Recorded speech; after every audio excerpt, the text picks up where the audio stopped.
I think you can start sharing your screen, and then in a minute or two we start. Okay. Okay, thank you. I'll start sharing. Okay, so you can see my presentation. Yes. Yes, it's okay. Yes. I have switched on automatic subtitles, but I don't see them.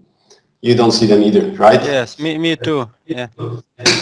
Yeah, I don't know. I can try to restart again. Let's see now. Okay.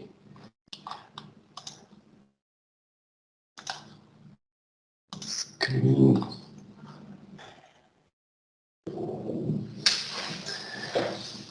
Oh.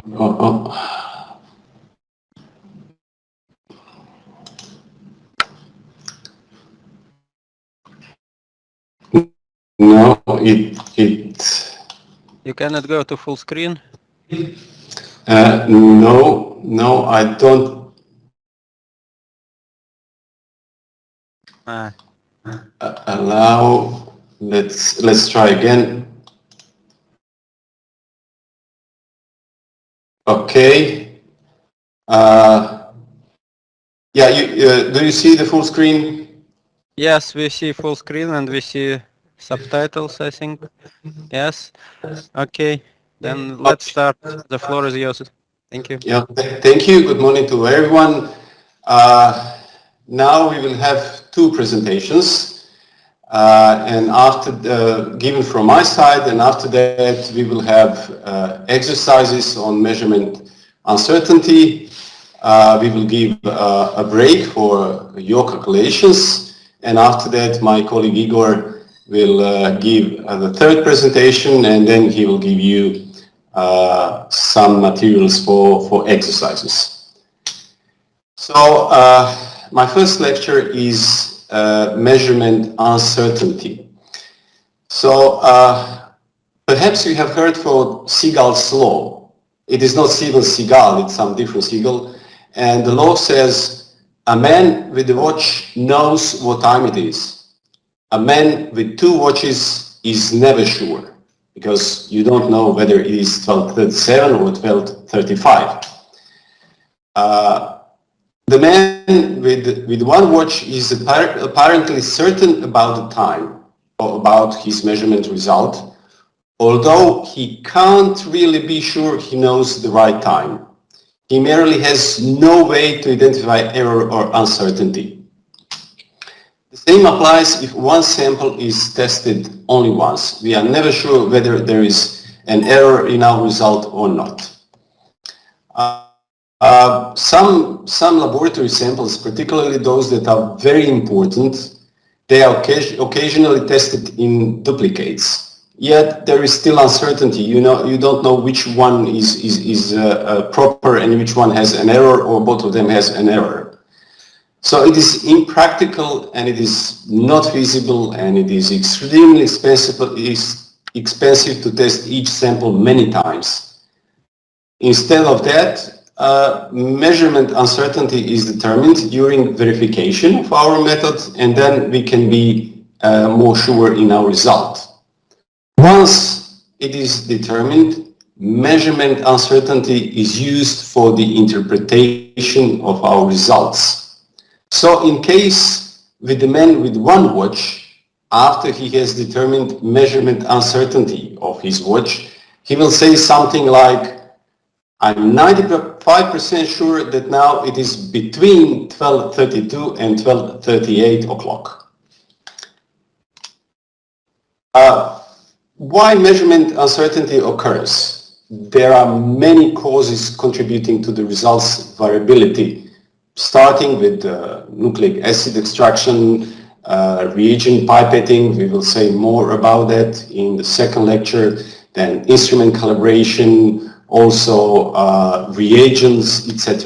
So there is some error during performing our assay. So if the question is, what is the magnitude of our error? There are two ways to estimate measurement uncertainty. One is tracing and estimating each individual cause of uncertainty. It's called bottom-up approach. And the other one is considering at once combined effect of all causes to the final result. It is top-down approach.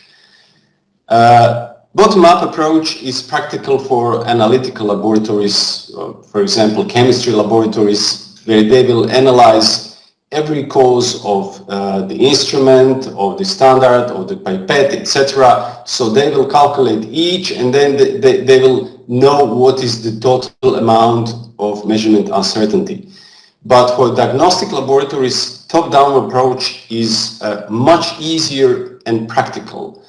It is based on multiple testing of the same sample from the very beginning, starting, for example, of nucleic acid extraction for each aliquot, for each replicate, up to the end result, and then analyzing the variations among the results. So in each replicate or in each aliquot, all errors are included, and now we will calculate what is the difference from sample to sample and what is our average measurement uncertainty.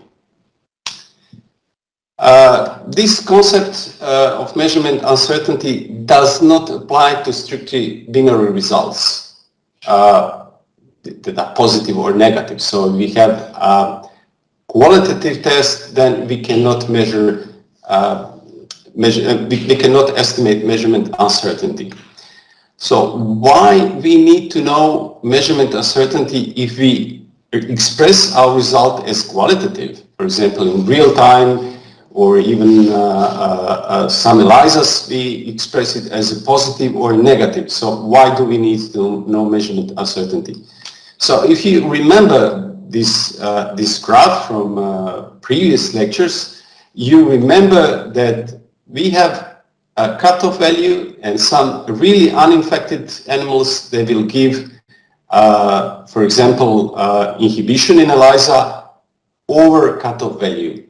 Also, some really infected animals, they will give some inhibition below the cutoff. So this is the zone, this is gray zone or range where we are not sure if the result is negative or positive. But we do not know what is the range. So the task of measurement uncertainty determination is to see what is the magnitude and where is this gray zone, or where we cannot be certain in our result.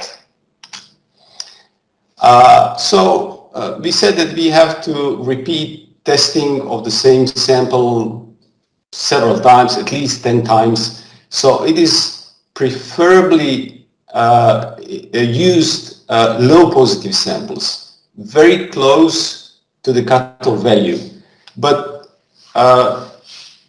if you use even medium range samples, medium positive samples, you can also calculate measurement uncertainty with quite good confidence, but we will never use strong samples in determining measurement uncertainty, because in strong samples sometimes you have samples that will not give really the highest value. They are below the plateau of our results. So anytime you can use low positive samples close to the cutoff value, it is good to use them for measurement uncertainty. How do we determine measurement uncertainty? It's very easy. We will give an example for competitive ELISA. As we said, we need low positive control sample, and we will test it at least 10 times in the same run. Ideally, repeating at the same sample with different operator and on a different day. We can use our results from a repeatability study with low samples if we included at least 10 samples for repeatability study. Or we can take our working control over a period of time and then use this result to calculate measurement uncertainty. So when we have these results, we call it dataset, and from the dataset result, we have to calculate the mean value. We can do it easily using Excel, and from that data set, we have to calculate standard deviation. Also, it can be done easily using Microsoft. Then relative standard deviation. We calculated that by dividing standard deviation with mean. Relative standard deviation is a kind of expression of coefficient of variability. And if we multiply relative standard deviation with 100, it will be expressed as coefficient of variation in percentage. I think all of you are familiar with these few basic statistical terms. So let's remind us what is a normal distribution in population or in testing. So this would be a normal distribution. And this darker color, it is one standard deviation on each side from our mean value based on the data set. And this is indeed uncertainty. And one standard deviation will represent about 68% of our total observations. But if we use extended uncertainty, if we include 2 standard deviations on each side, we will cover about 95% of our observations. And that's what we usually use, so-called extended uncertainty, with the confidence of 95%. If we want even a higher confidence, then we will use 3 standard deviations, which will include 99.7. But we usually base on these 2 standard deviations, which is 95% of our, it will include 95% of our observations. And this extended uncertainty, as I said, it represents 2 relative standard deviations, means on each side of the mean value. So this is a real example. So if we have ELISA result after normalization expressed as a percentage of inhibition of 10 runs of the same sample starting from beginning, the best way it will be every other day to test the same sample and to include at least 2 different operators. So if we got 45% of inhibition one day, 44, 45 next day, 46, 42, 41, 39, etc. And if we calculate the mean value of all of them, it will be 42.8% of inhibition. Also, if we calculate a standard deviation from these 10 samples, the standard deviation will be 5. Now we have to divide standard deviation with mean value, and it will be relative standard deviation to that value. In this case, it will be 0.12. So the coefficient of variation will be 12%. So we said that we have to take extended uncertainty. It means 2 standard deviations or 2 relative standard deviations. So this 0.12, we will multiply it with 2, and it will be 0.24 or represented 24%. Now this value, extended uncertainty, 0.24, we have to apply to our threshold value.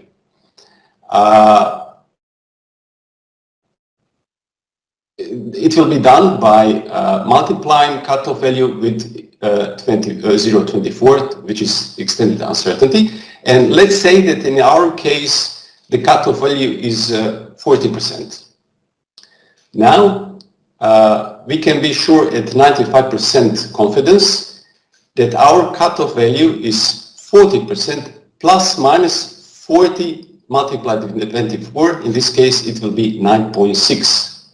So the measurement uncertainty applied to threshold value is 9.6%. So now we know where is our gray zone and what is the magnitude. If we destruct or add 9.6 to 40, we know that our gray zone is from 30.4% to 49.6%, and it will be here. Now we know where is our gray zone based on 95% of cases. This zone also refers to inconclusive or suspected zone when we interpret our results, when we cannot say it is positive or it is negative. In some cases, we have to say that our result is inconclusive. We cannot make conclusion whether it is positive or negative, or it is suspect zone. It means we are not sure it is positive, but there is a suspicious it can be positive. So for the interpretation, we will say that any positive result that is less than 49.6 is not positive with 95% confidence. In other words, this means that I'm less than 95% confident or sure that any positive result between 40 and 49.6 inhibition is really positive. It might be, but it might be not. Also, any negative result that I will achieve that is higher or equal to 30.4% is not negative with 95% confidence. It means, again, that I'm less than 95% confident that any negative result between 30.4 and, let's say, official cutoff value 40% inhibition is really negative. It might be negative, but it also might be also a positive. The same example can be applied to real-time PCR. For example, in most of the cases, the cutoff value in real-time PCR is 35, CT of 35. So we will not go for individual titers, but if we have a data set of 10 runs conducted on different days, possibly with different operators, and we finally give a relative standard deviation of 0.07, which will be coefficient of variation of 7%. Multiply this with 2, it will be 0.14. 95% confidence is 35 cutoff CT value, plus minus cutoff value multiplied with measurement uncertainty. In this case, it will be 35 plus minus 4.9. So our gray zone in that case will be any CT between 30.1 and 39.9. In these cases, we are not sure whether the samples is positive or not. And for exercises, we will have CT values, and you will have to calculate what is your measurement uncertainty in that particular case. So this was relatively short presentation, and I suggest perhaps before we will go to the next lecture, if there are quick questions regarding this presentation before we go to the next one. Are there in chat? No? No, it seems not. Then I suggest that we will go on the next presentation. I will launch it now.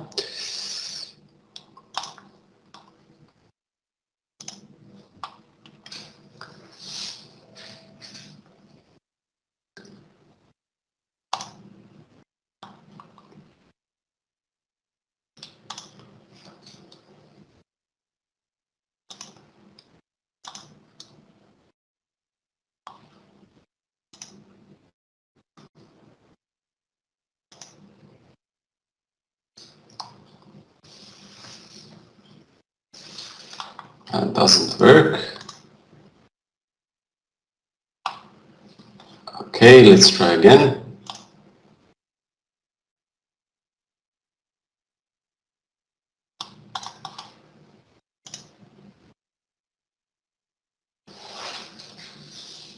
Okay, do we have subtitles? Yes.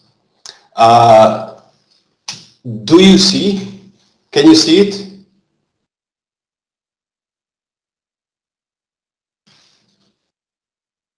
Yes. Okay. Oh, you can see it, right? Yes. Okay. Let's go back to the presentation.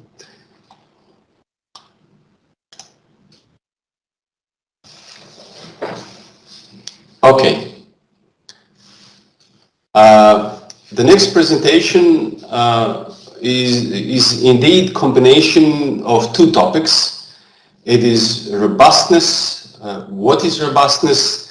How does it help us to have good performance, to have a valid result? And the second part is why continuous monitoring of assay performance is important, not to exceed the capacity of robustness of any assay. So what is robustness? Robustness is determined during new assay validation.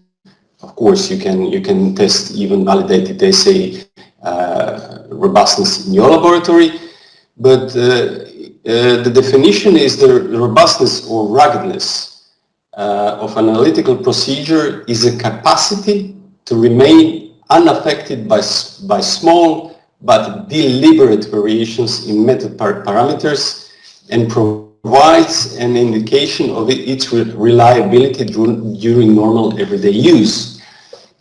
Maybe it doesn't sound very clear, but we will see on examples what really robustness means. Particularly in analytical chemistry, they explain robustness as one thing and ruggedness as the other thing, but I think that we can use both these terms in the meaning that we will explain here. Also, the ISO norm during validation of methods envisage testing a method robustness. It should be estimated through variation of control parameters such as incubator temperature, volume dispensed, etc. OIE also in the validation chapter talks about robustness, and it is deliberate. It means by purpose variation, making mistakes, let's say mistakes by purpose in method parameters in experiment after optimal conditions for an assay are established. So if slight differences in conditions or reagent concentrations cause unacceptable variability, the assay most likely will not be robust. And if an assay is not robust with one laboratory under rather ideal conditions, it is unlikely to be reproducible when transferred to other laboratories. So it means if you design an assay, optimize, and during validation you see that it operates only in very narrow, strict conditions, it is unlikely that other laboratories will successfully implement that method in their laboratories. Okay. You remember from yesterday or the day before that our performance can be expressed as precision and accuracy. So you can have high precision and high accuracy if all your results are very narrow and close to the exact real value. Low precision and high accuracy, it means all your results are correct, but they are not in very narrow range. High precision, low accuracy, it means if your all results are very close to each other, but they are not exactly as they are expected. And the last and the worst one is low precision and low accuracy, when your results are not close to the real value and they are not close to each other. So remember this case. So this was just for an example. If we will represent robustness of an assay, we can present it as a target. So a very robust assay will be very big target, and non-robust assay will be small target. Now let's go back. Let's see these results. When it applied here, in robust assay, although precision and accuracy are not the best, you will have valid results in your test.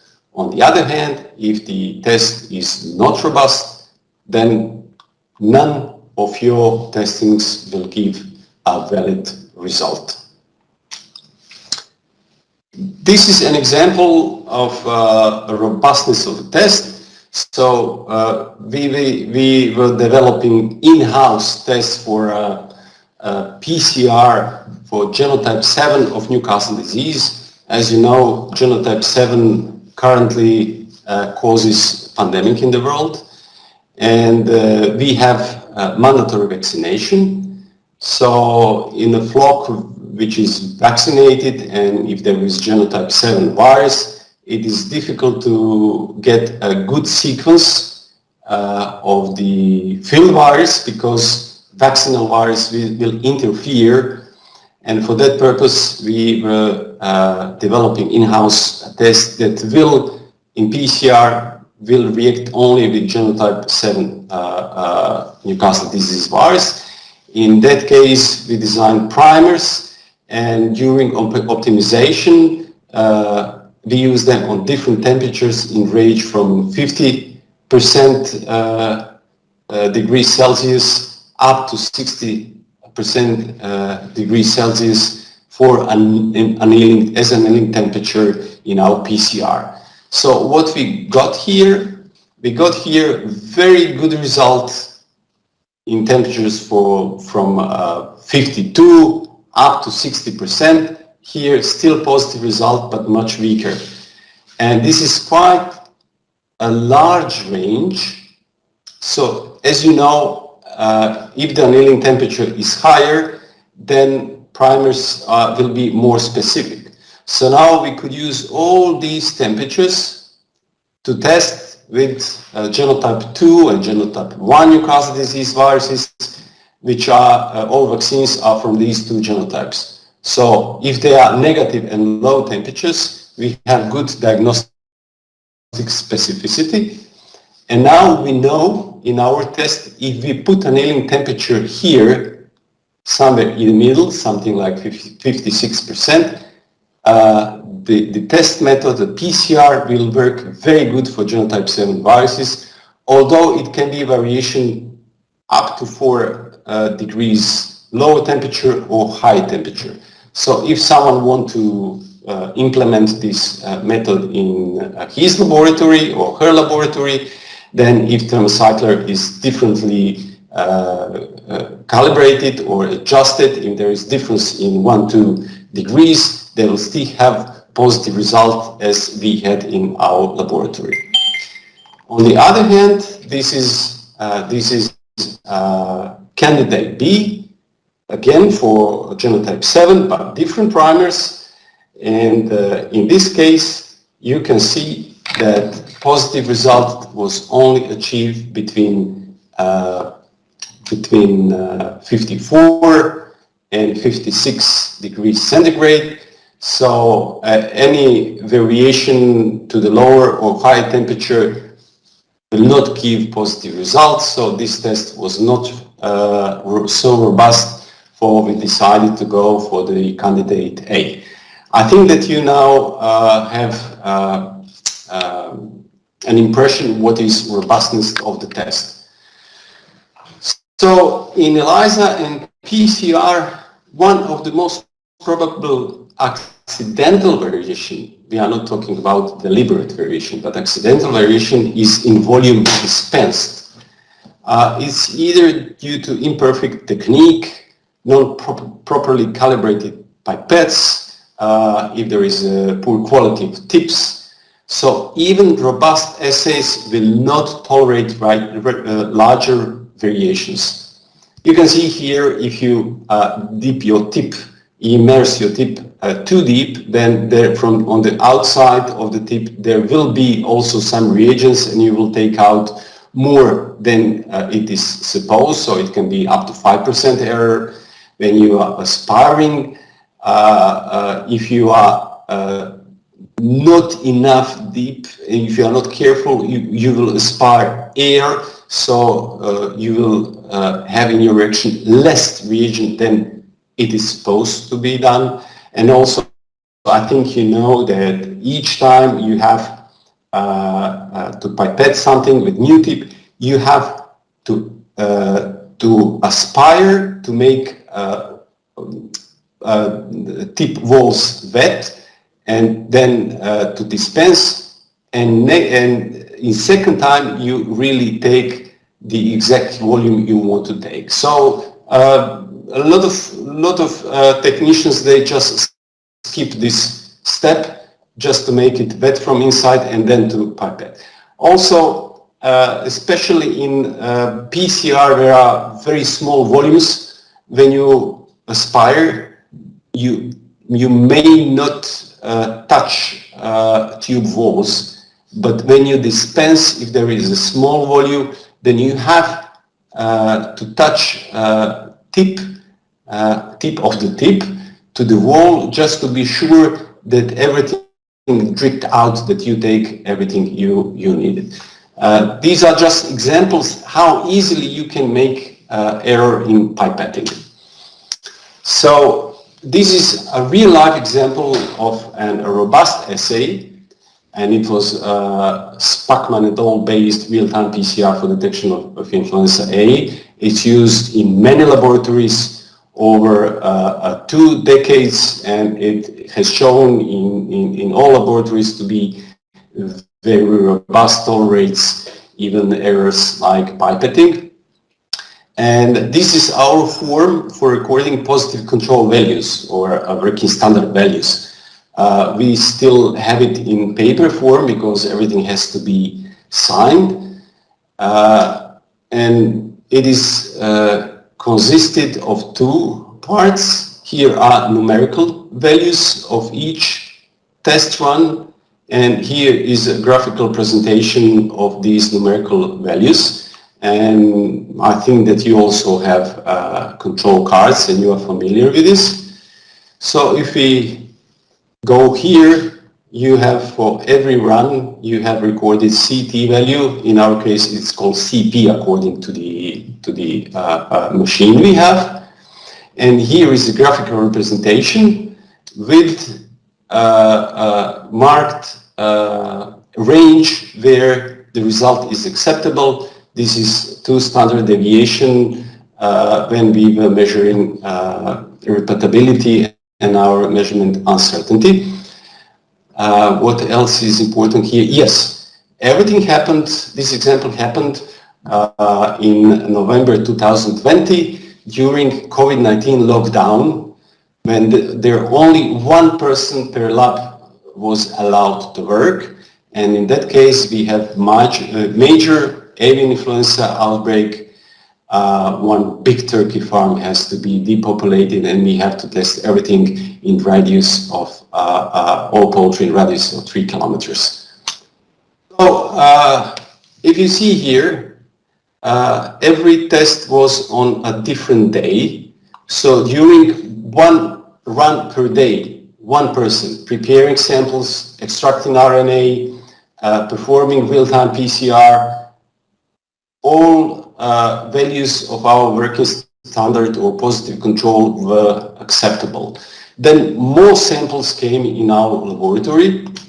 You can see here we have 2 runs on that day, and probably because of a hurry, the values of positive controls were increasing.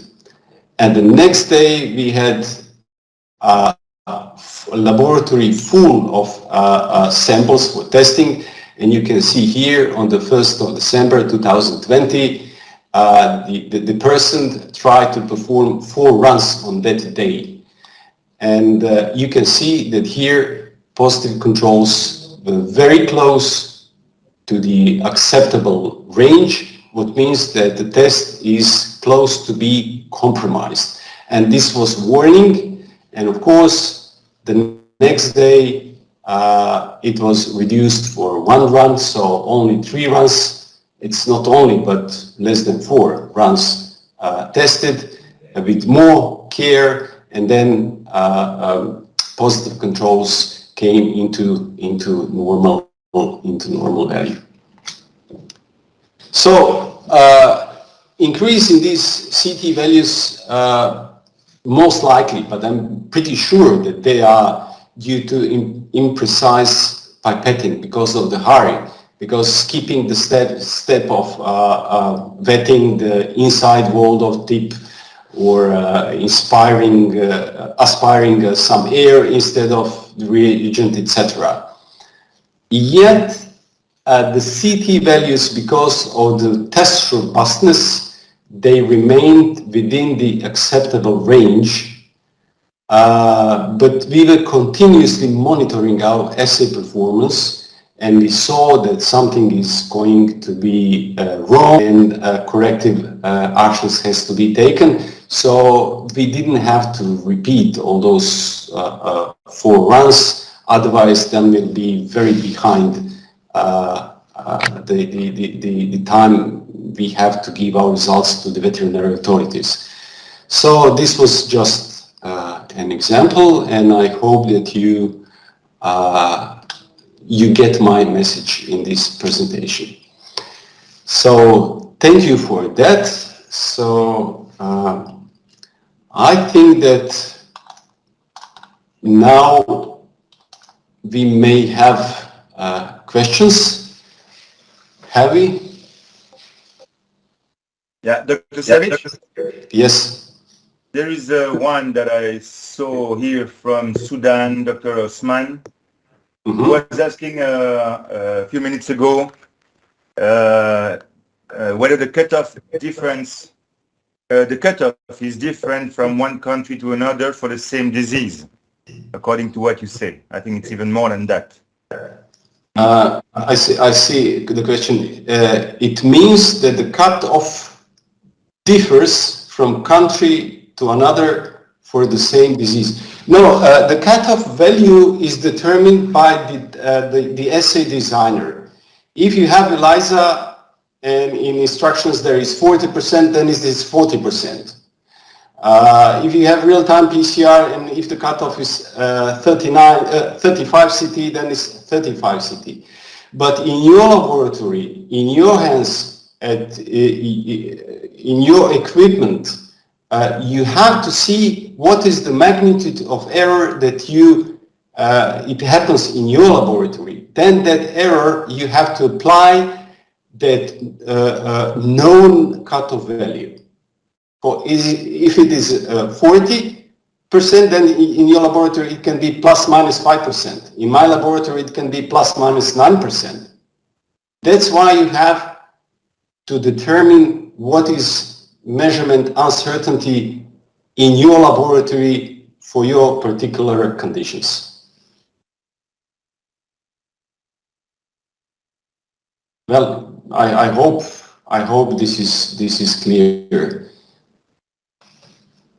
Well, Quite yeah. clear. Thank you. Okay, so I think that now I can give an example of calculation in Excel sheet, and then I can give another data set, and the participants can calculate measurement uncertainty during some break, and then they will give us their results, and then after that we can comment, and after that Igor will take the floor. So let me share a screen. Okay. This is Excel with formulas. Okay. Do you see my Excel sheet? Yes, yes, it's excellent.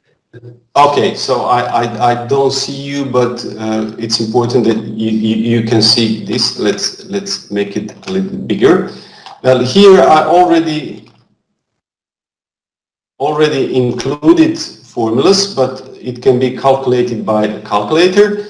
So if, for example, you were testing competitive ELISA and you have your results from your repeatability determination. So you had 10 replicates of the same sample, and this is percent inhibition after they are normalized. This was example from my presentation. So what we have to calculate, its mean value. We will here enter mean value, then standard deviation, which is here, then automatically relative standard deviation. So this will be divided with this, it automatically come here, and then this value will be multiplied by 2 automatically here. We know the threshold is 40%, then we will multiply it with this 40% with this value, and then we know our measurement uncertainty. So if in some Excel versions you have to mark what you want to calculate, then you click here, go to formulas, insert, then you select average. It is mean value. You click yes, it asks you, are these fields correct? B2 to B11, this is B2 to B11, it is okay. If we click here, we have a mean value of 42.8. We will copy it and paste it as a value. This is first thing we have to know. We can delete this. Then we need to know what is standard deviation. So we go to insert function. We go to stdev, it is standard deviation. Click OK. Yes, again, these are fields we need. We click OK, and the standard deviation is around 5. We can copy it. We can paste it here as a value. And if we click, we have all the results. So our measurement uncertainty at confidence of 95% is 9.316.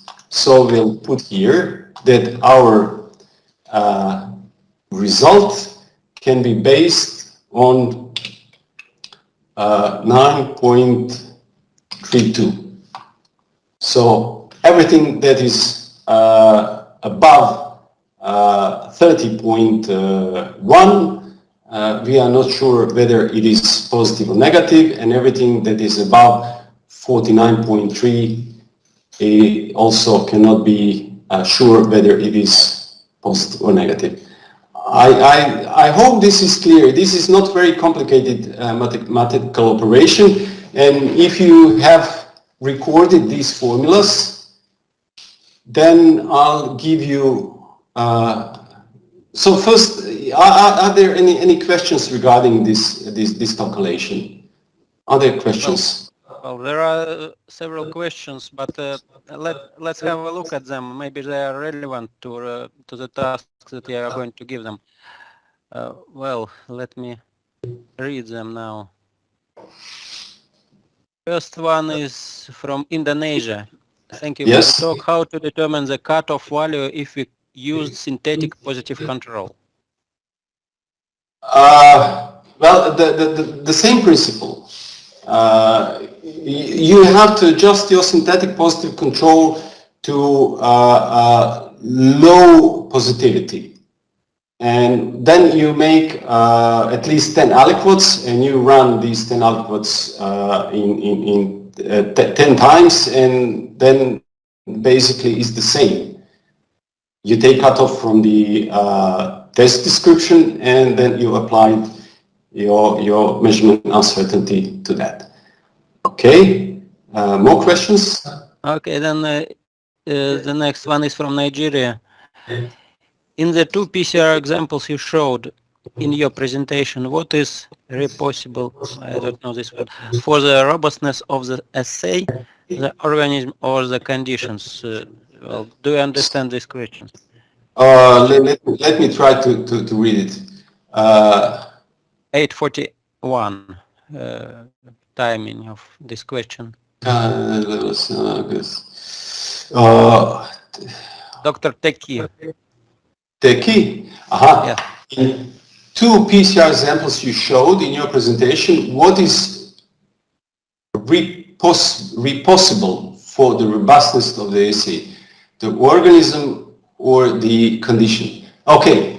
The organism is as it is. It is genotype 7. Okay, within the genotype 7, we take a consensus sequence that is unique for genotype 7 and what is different from other genotypes. The most important in this case was genotype 1 and genotype 2, which are vaccines. And the robustness is laying indeed in design of the primers. I don't know whether you are experienced in primer design, and there are a lot of softwares, and you can do it semi-manually, and you know what you expect from the primer, but in real life it's different. You never know whether the primer will work well or not before you test it. So that's why we designed two sets of primers.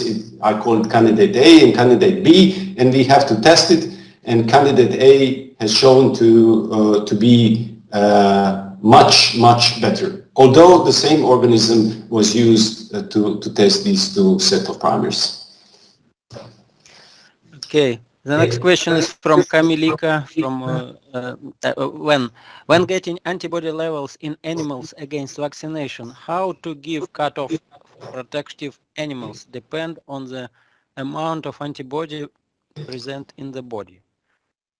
Well, it's very the question is very simple, but the answer is complex. In many cases, the kit producer, if you use ELISA, will give you orientation what will be protective titer, whether it is 3,000 ELISA units or 4,000, whatever. But every producer will say you have to test it in your own conditions. In real life, we don't have a lot of time, a lot of resources to test which animal will be protected or not based on the antibody level. So we have to rely on the instructions of the ELISA kit, for example. For the standard tests, it's already known, for example, for Newcastle disease, the general rule is that if you use 4 hemagglutination units antigen, the titer 16 or 2 to 4 will usually protect against mortality, and 2 to 7 will protect against clinical signs, and there must be 2 to 9 to protect that the animal is absolutely immune. But again, we have to keep in mind that antibody level is not exactly the immunity, because in the immunity a lot of other things are important, such as cell-mediated immunity, local immunity, etc. But I think that we are going too deep into this, so we can skip to the next question. Okay, next question is about U parameter. What is your opinion on the decision rule applied for the interpretation of a result, single acceptance, exemption of U, addition of U, given that it should be agreed with the client that is a competent authority, what the decision should be for result in the gray zone, as regards the appropriate enforcement measures which should be taken? Well, again, when in our laboratory, whenever we have a gray zone result, we will retest sample and we will ask for more samples from the field. As veterinarians, our health is, our job is based on herd status, flock status. So we will take more samples from that population to see whether there is disease or not. That's the first thing that we will do. Again, also it largely depends on the epidemiological situation in your country. As yesterday Ivancho mentioned, so if the disease is present and widespread, and even if you have a gray zone result, you will sacrifice that animal, it will be cost to be on the way of disease eradication.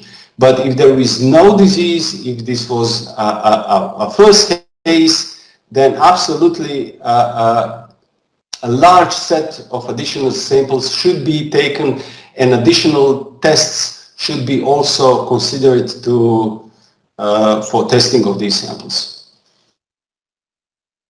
Next question is from Shima Alfaki.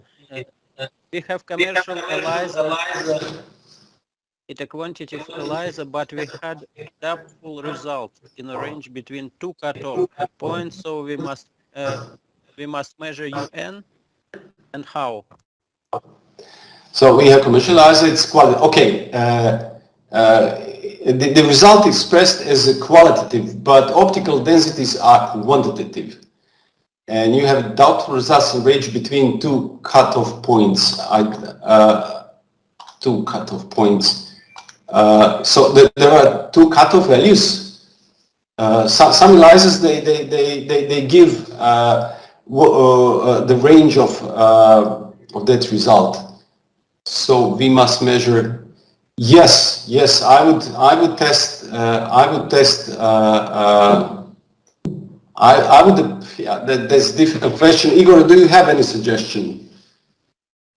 Yes, actually, we were discussing yesterday on this subject, and it's really interesting question. My opinion on this is, you have some ELISAs that have only 1 cutoff point. So below or above, you have a positive or negative result. So what you actually presented today, what we were discussing today, is actually to estimate the measurement uncertainty around this cutoff point, so that we would know, let's say, how wide this range is, and what we will consider doubtful result, let's say, with certain confidence level. But in ELISAs which have double cutoffs, so you have a cutoff between negative, and then you have a doubtful zone, and then you have a positive result. I think that the producers already, in my opinion, already took this into account. So they made in the preparation of the essay and the decision cutoffs, they already included this doubtful zone. So I think that that if we would let's say now test or measure the level of the measurement uncertainty around the cutoff point between the doubtful zone and the positive result, for example, we will only additionally extend the doubtful zone. So, in my opinion, I'm not sure if I'm correct, but in my opinion, I think that, of course, we should test as you said, as you presented the uncertainty around the cutoff point between on the low level, on the low between the negative cutoff actually, and in this case, this would be the doubtful samples, just to be sure that these values will be in correlation with our results of the measurement uncertainty. So if it extends above this, let's say, commercially defined zone, then maybe we should choose, let's say, to widen a bit the doubtful zone. But I'm not sure if I'm on the right side of this. Yeah, I agree what you just explained. I would do the same. Yeah. Okay, thank you, Igor, and thank you, Vlad. A question from Dr. Taki again. How did you arrive at 30.1 in the calculation of 40% plus or minus U? Let's see here. Well, I think you see my Excel, right? Okay, so this is cutoff of 40% plus minus 9.3. So 9.3, 40 minus 9.3. Yeah, my mistake. It will be 30.7. Yeah, you're right. Okay. Okay, then from Alpha team, when multiplex PCR is used, it means that we must have a cutoff for each amplicon, don't you? Yes, I think that you have, because multiplex is like two real-time PCRs, so each one has to have determined measurement uncertainty. So yes. Question from Nada Osman from Sudan. Because I found titer brucellosis 320 without symptoms patient looks normal endemic area, while I think it another area. Is this titer the disease will be severe, so cutoff is different, isn't it? I'm not in brucellosis.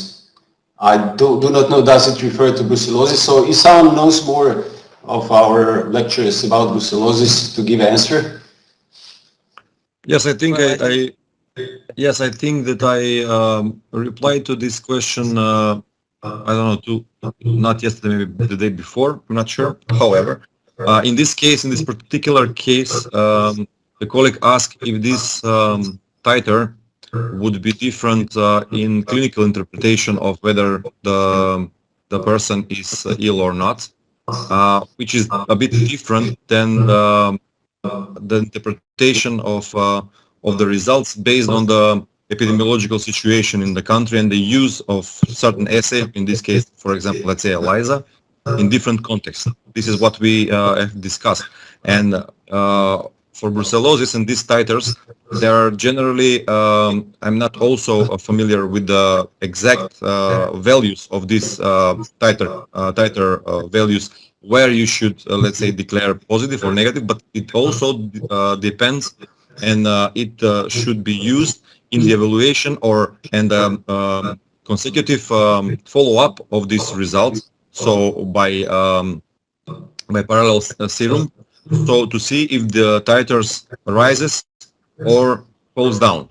So it might mean it is in an initial phase of infection, or it might be already recovering. So it will depend on the epidemiological context. And even if the area in which the patient is now, it's free from brucellosis, let's say, it might have been into contact with some product or have been visiting some area where brucellosis is still present, and then it might be some clinical, maybe that the situation is a clinical symptom was not reported in the time, and then now it's in the phase that the level of antibodies are low, the titers are low. I think this is the low titer. But again, this is the clinical decision, and more information would be required. And just to add on the I think some of the previous question, but maybe in this direction about changing the cutoffs. This is also one part of the verification process and remaining the valid status or verified status that the assay as designed performs according to the task. So if one assay is designed, now we have, for example, I would give the example of lumpy skin disease. For now, I think that there is only one commercially available kit for covering all copypox virus, antibodies against all copypox viruses. It's IAEA kit, and it was recently, let's say, 3 years ago, it was released on the market. But now the question would be, I'm not sure the validation, let's say, status of this kit, it must be, of course, monitored during the year. So now we have a situation when this kit will be used, for example, in countries with endemic LSD or countries that had eradicated lumpy skin disease with vaccination. Now, the interesting thing would be to see if you continue monitoring your cattle population, for example, in the years to come, to see the performance of kits of the kit, whether or not you will get, for example, higher percentage of low positive animals, which will be a false positives, because of course you should follow up on the positive, eventually positive result, and confirm whether or not you will detect the presence of the virus in the animals.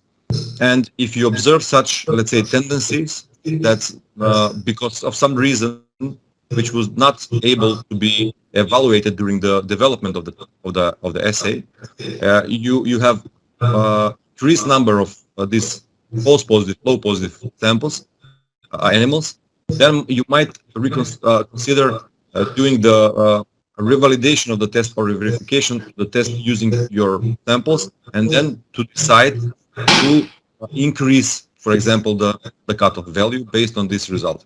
So it's really complex, let's say, thing. It's not very simple, and it requires a lot of reference materials, a lot of experience. So, but of course, this is why the control of the performance of the assay is have to be done, just to help us catching this or recognizing these differences in the performance of the assay, and then to follow up on this and to try to detect the reason for these variations. Okay, thank you for this detailed comment. It's very clear now. Next question is from Priscilla Shabalala. Is there an acceptance criteria? Artem, sorry, may I just jump into this comment from Sudan, because this question was repeated several times during the last few days. You know, in brucellosis and also other zoonotic diseases, the epidemiological context is extremely important. So if you have endemic brucellosis, most probably the risky populations like veterinarians, farmers, meat industry, butchers, trade with animals, you know, the people who deal with trade, they will have contacts with the brucella, and they will have antibodies. Another issue is if you have vaccinal program in the country, you will also have a lot of people with antibodies induced through the vaccination. Why? Because in sheep and goats, we use mostly a Rev1 vaccine, which is a droplet. And after the vaccination, usually animals sniff and have a lot of aerosols around. So all the farmers, all the veterinarians will probably get in contact with the vaccine. So therefore, there are two important things. One thing is to monitor the patient. If there is a titer and no clinical symptoms, repeat the antibody test in 2 weeks to see if the antibodies are rising dramatically or are going down. But this is for the medical doctors, not for us. If they're rising, they should think that there is acute infection. So it's a clinical follow-up on the patient. The second thing is, for the countries where vaccination is applied, it is also extremely important to have tools to differentiate between the wild strain of brucella and the vaccinal strain. And for this, we also have very well established methods, initially on the restriction fragment length polymorphism. There are several for differentiation of vaccinal strains and the wild strains, as well as multiple locus fragment analysis, MLVA, which is recognized in and written, suggested in OIE. So if we have a patient with increasing antibodies, then he or she should be tested for presence of the brucella and clarified the case if the patient should be treated or not. Just taking one snapshot with antibodies means nothing. So be realistic and have the context in your hands. It's not only to take the test, titrate the serum 320. Now let's go for a treatment. So you have to be very, very analytical in the answer. So again, very briefly, pricing the antibody in double tested sera, characterization of the eventually present brucella in the patient, vaccinal strain or wild strain. Thank you.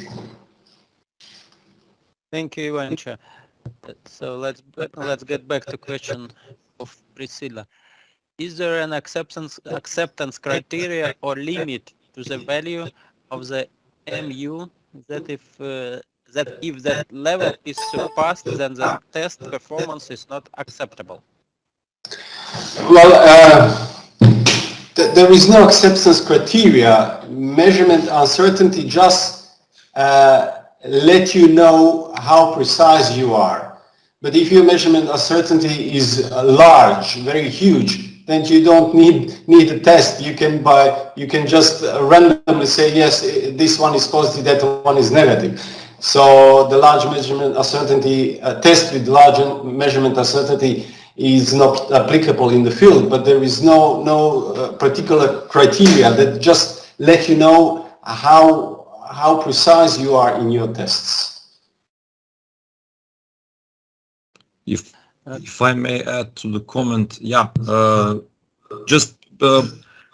you have determined the performances of your assay, and by estimating or evaluating the measurement of uncertainty, you actually get this range in which you will then decide about the cutoff. So as Vlado said, if you have so usually this it's standard to say that the two standard deviation from the mean value of representative set of data, it's your acceptance criteria.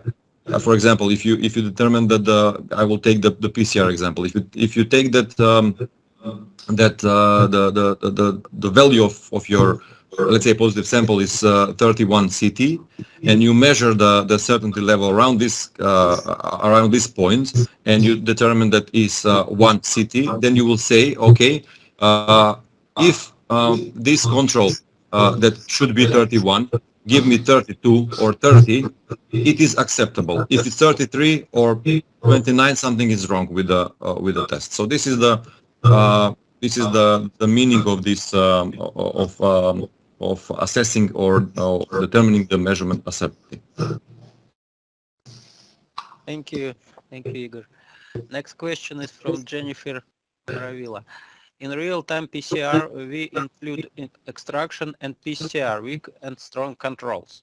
What factors must be considered in determining the threshold for each run when read manually? Well, Igor basically gave the answer. So the cutoff, you apply measurement uncertainty to the cutoff value, regardless of the positive control in your test. On the other hand, positive control will let you know whether your test result is acceptable or not.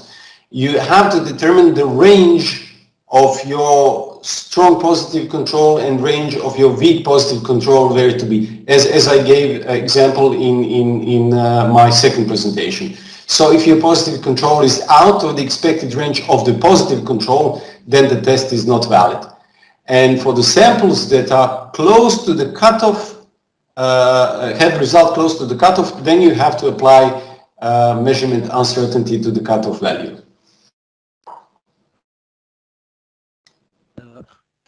Thank you. Next question from Morocco. For real-time PCR for the detection of 1AM gene, should we have a card control for each matrix? Example, cloacal swab, tracheal swab, organs. Okay. Before that answer, I will reply to the comment above. To Temitope, yes, I agree. I made miscalculation, but here also it should not be 40.68, but 30.68. Again, we make mistakes. That's why we have to calculate everything twice and to check results by ourselves and to ask colleague to test. But I suggest that for the exercises we'll give, that Temitope will gives us result of the data set that we will give for the examination, if Temitope agrees. Okay, so answer from Morocco, no. We have our positive control that is standard and in particular matrix, and it is always the same. So we don't have to have card control for each matrix used in our test. Okay, thank you. Next question from Bangladesh, Dr. Shaheen. You have mentioned between 52 and 60 degrees Celsius, and what is, or is it CT value? No, it's not CT, of course. Annealing temperature gets a good result, but we know higher annealing temperature makes PCR more specific. Normal annealing temperature range between 50 and 68 degrees centigrade. Could you please explain why? If I understand question correctly, it is why high temperature increases specificity of the PCR. Well, it's rather a question for chemists. I really don't know. I'm veterinarian. I'm very good at PCR, but I just take it as a rule that the high temperature will increase specificity. Until certain level, after that we will have we will have negative result. Someone else has to comment on this from my colleagues. Well, yes, maybe Dan can also give a comment, but I just think I cannot get into the chemistry, but in general, the higher annealing temperature, in case your assay is not really well optimized, so the lower temperatures of annealing will allow inaccurate binding of the primers. So you will get the false positive or bands usually on the conventional PCR, which are not characteristic bands. And by increasing the temperature up until a certain point, it will allow, or it will accommodate more precise binding of the primers to the targeted parts in the genome. So as Vlada said, I don't know a lot about chemistry behind that, but it's a general rule. Thank you, Igor. Thank you. If no more comments, let's get back to the questions. A question from Indonesia. Thank you for explanation.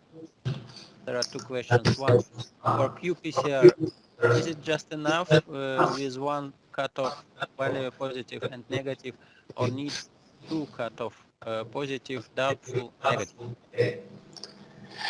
Well, it depends from method to method, but generally, if you read result interpretation, they will say something like anything below 35 is positive if there is a sigmoid curve. Everything above 35, if there is again a sigmoid curve, could be considered as suspicious. If there is linear curve, it is probably degradation of the probe, etc. So I would not say here a general rule whether we should have one or two cutoffs. It depends on the test validation results. Yes, as I already mentioned, for Newcastle disease, there are publications describing post-vaccinal immunity based on HI titers, And as I said, 2 to 4 is considered the lowest level that will protect from mortality. But depending what we want, do we need to protect from mortality? Do we need to protect from clinical signs? Or do we need to protect from the virus shedding? If we want to be free of disease, then we do not want to have virus shedding, although animals will not show any clinical signs. So I advise to refer to the literature, and for avian influenza, we do not have vaccination in Europe allowed except under specific circumstances. So I do not have any special knowledge on immunity on avian influenza based on hemagglutination inhibition test.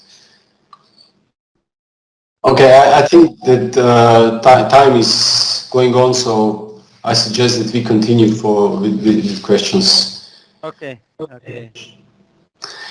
Well, I can answer just generally because every disease has its specifics.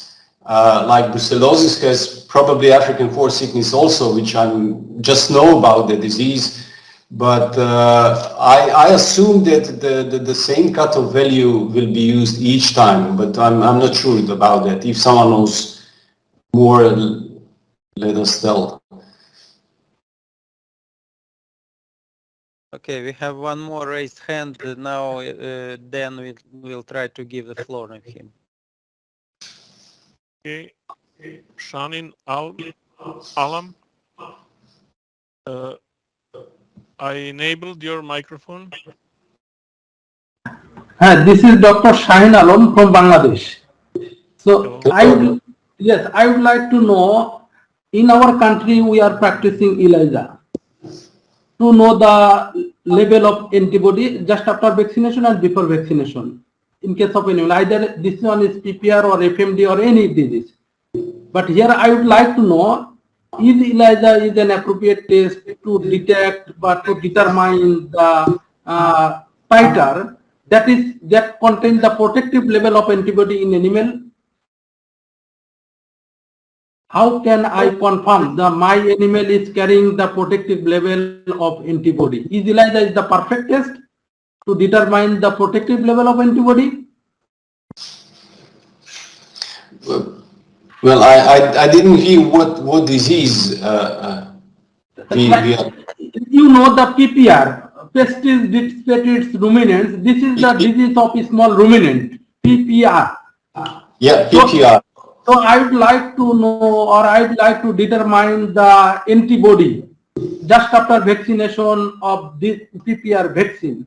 So here, how can I determine the protective level of antibody? Yeah, I think that we understand the question, but I will ask my colleagues to help in this answer, who know more about PPR.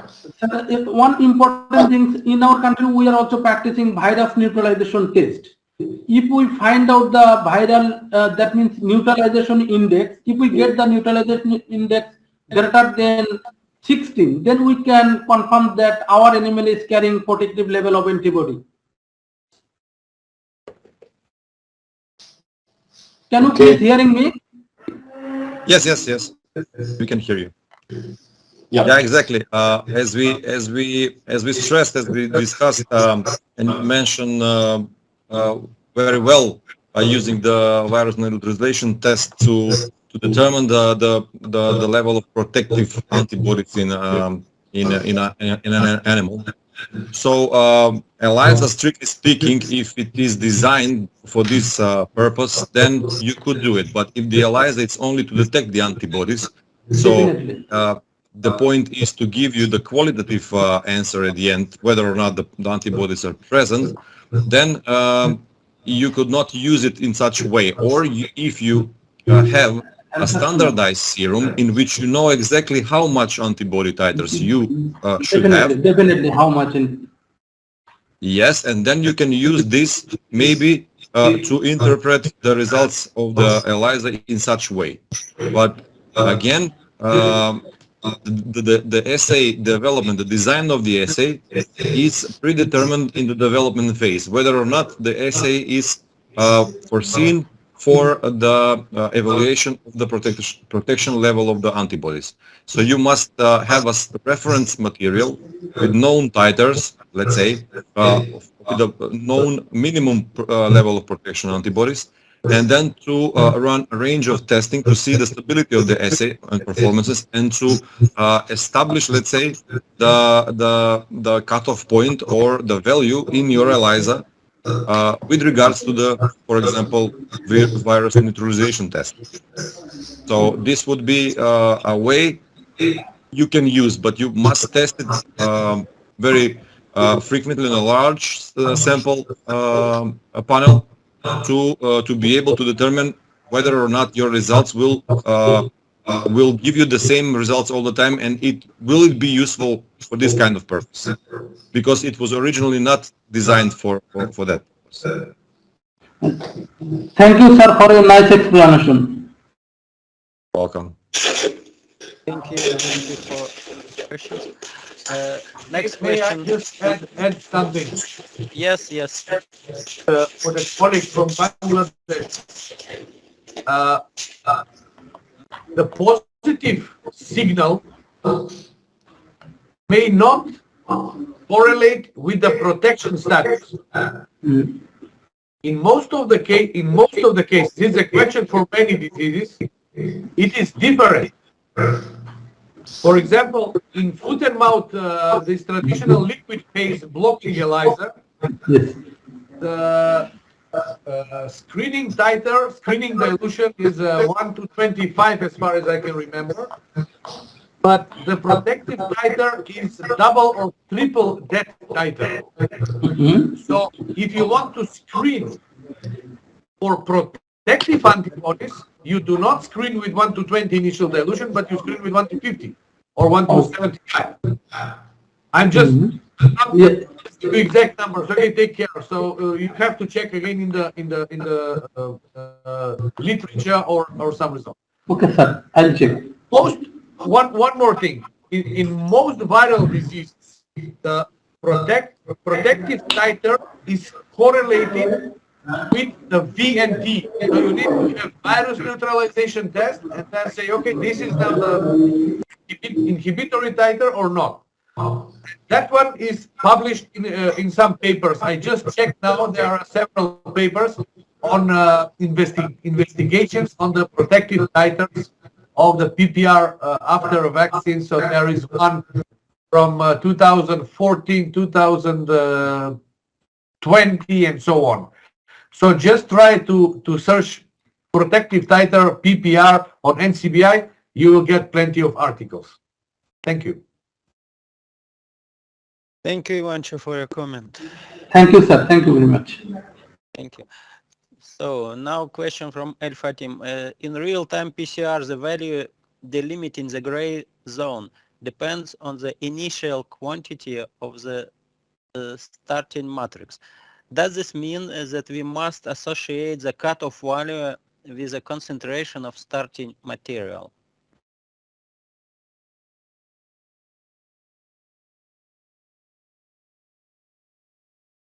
Vlado, you're muted, I think.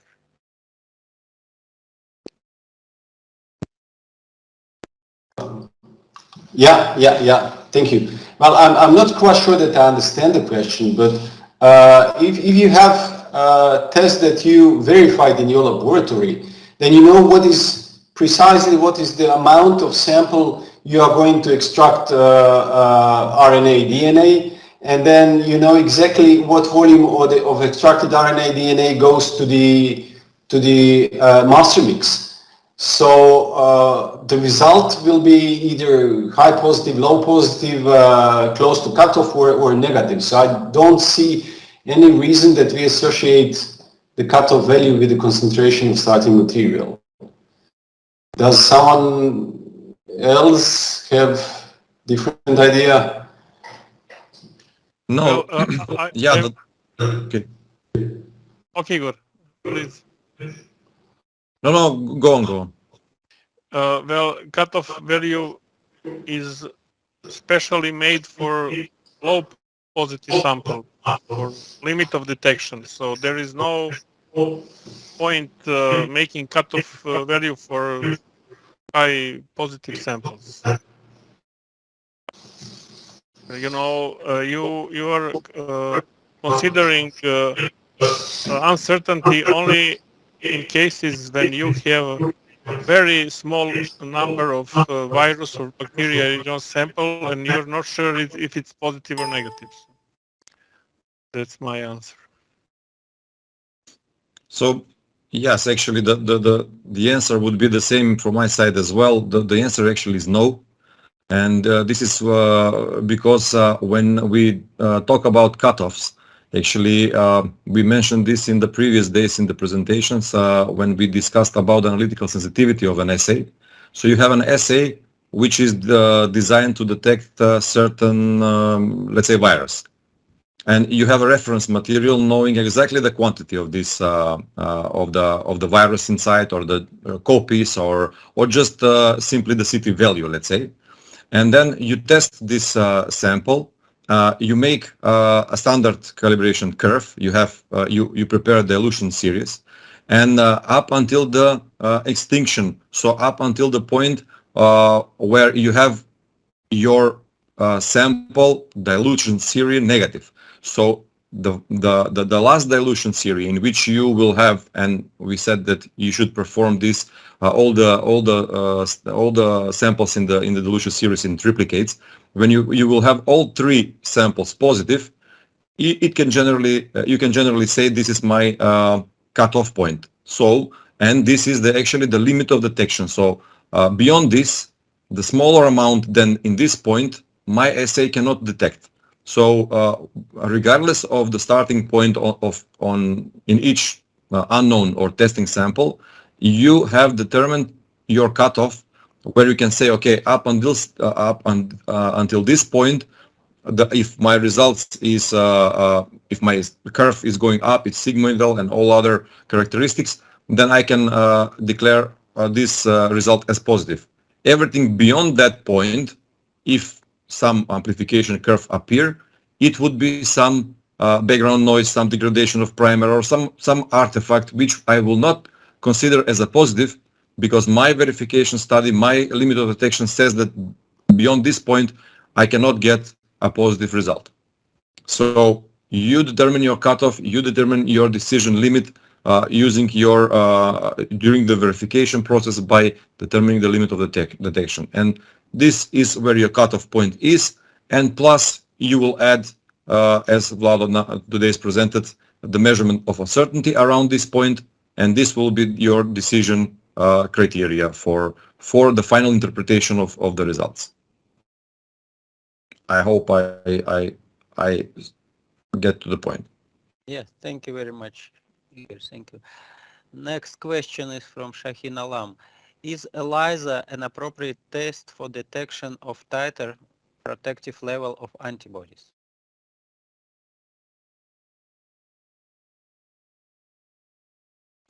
Yeah, we already replied to this question. I think it was the same question from the colleague before. Okay. The next question from Iba Diada. For doing repeatability to my internal quality control sample in ELISA laboratory, when doing repeatability for me and my staff, is it possible to do all repeatability 10 times for my quality control sample in one run in order to save my reagents, specialty plus and minus control of my commercial ELISA kit? I want to save my reagents. So is it possible to run one time? Igor, that's from yesterday's lecture, so please. Yes, if we talk about verification, it is the thing that you will perform once you introduce some assay, some new diagnostic technique in your laboratory. And for that time, unfortunately, I would say that you would need as minimum requirements, let's say, for the repeatability, to determine your repeatability, And if we talk about repeatability, as I presented yesterday, it doesn't have to be that all the people in the laboratory should perform 10 times. It can be only one and can be two, but already if you have involved more, let's say, operators performing the testing on the same sample, it will also give you the, and if available or if possible, on a different spectrophotometer, let's say, if we talk about ELISA, then you will also assess your reproducibility.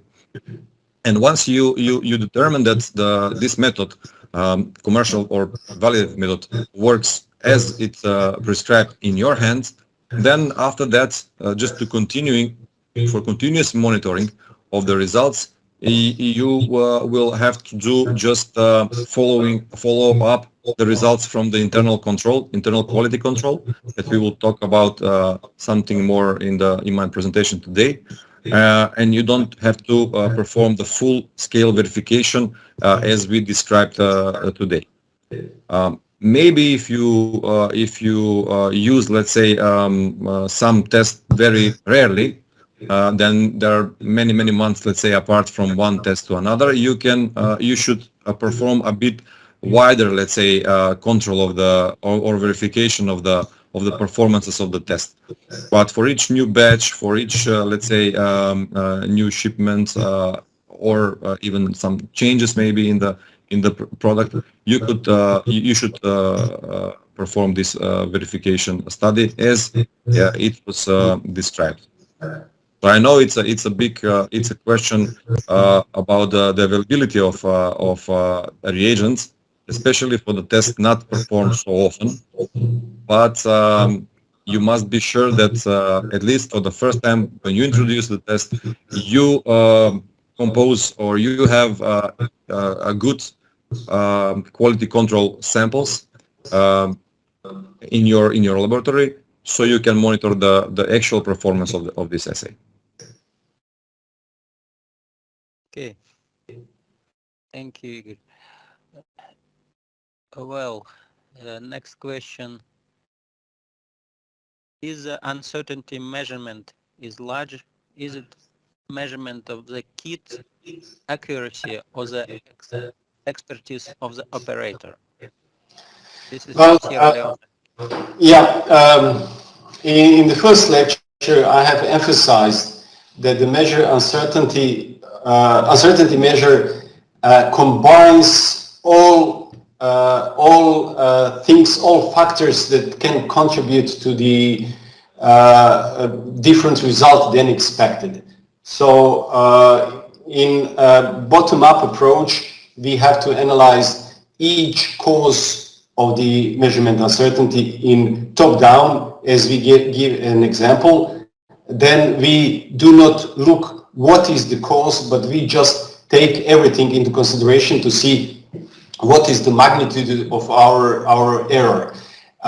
In real life, commercial kits and enzymes, etc., they are pretty standardized.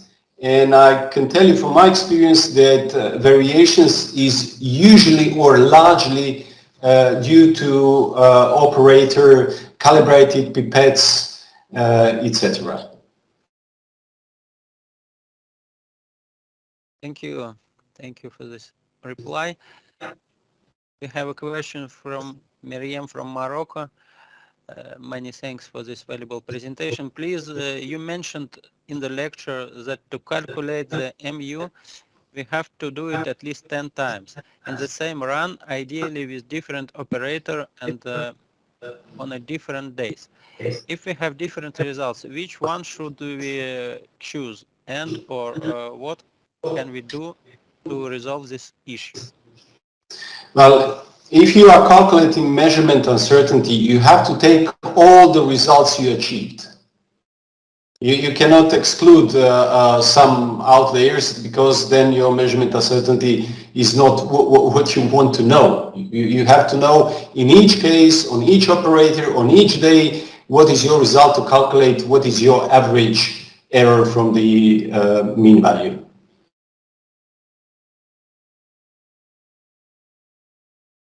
Thank you. Next question from Dr. Abadi from Syria. We are using the cutoff for ELISA detection as mean of negative control values plus 2 SD and 3 SD. Can we generalize this for other techniques?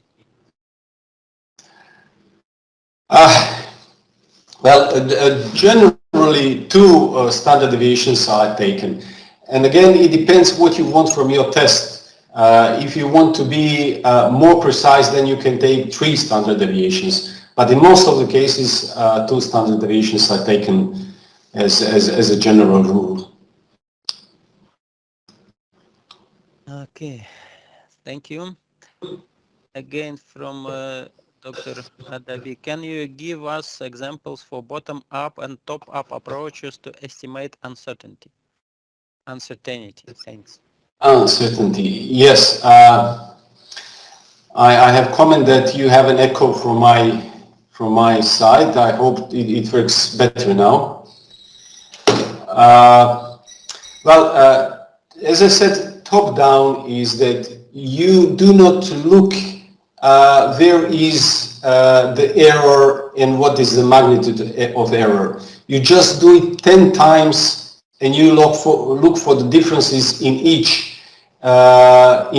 result achieved.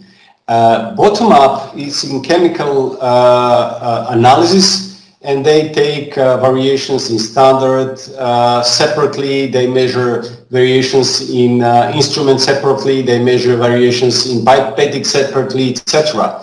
And then when they have all individual errors, then they combine it and somehow calculate it in the final measurement uncertainty. But I never try to do that. Thank you. Question from Shima Al-Faki. In our lab, we measure UN of each equipment we use in the assay and the temperature and even the repeatability of personnel to perform UN budget. But as I see in the lecture, only measure UN from cutoff point of result. Is it enough? No need for all other conditions that can affect the result? Well, you obviously have a bottom-up approach. It is good to be done, but as OIE manual suggests, top-down approach would be sufficient for good interpretation of our results. Okay, next question from Takele Tegera. Some kits designed to detect antibodies against capripox viruses failed to detect during the test. What would be the possible reason?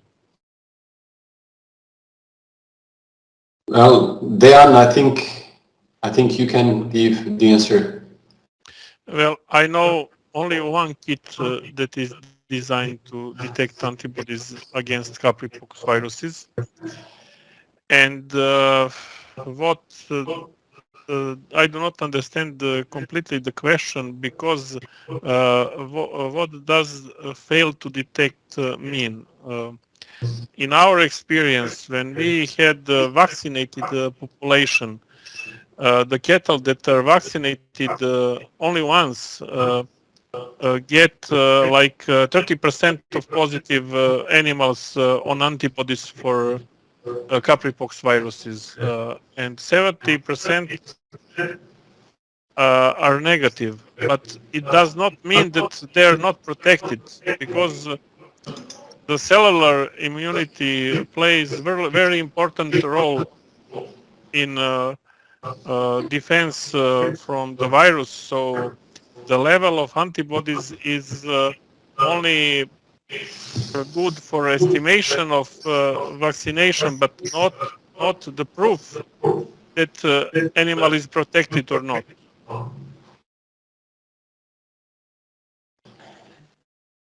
Thank you, Dan. Thank you for comment. Next question from Jennifer Ravila. In real-time PCR, we run samples in duplicate. if CT of one well is 37.8 with ideal sigmoid curve, but the other well is UDT, since it's doubtful, we perform either re-extraction, then retest or retest. Well, it's serious. If result turned out to be a UDT in duplicate, is it read to declare it as UDT for final result? Cutoff of positive is 40 CT. Question clear? Yeah, I'm not sure what UDT means. Dan, do you know what is UDT? Well, I would like to ask and suggest our participants to write more clear and don't use many acronyms. Okay.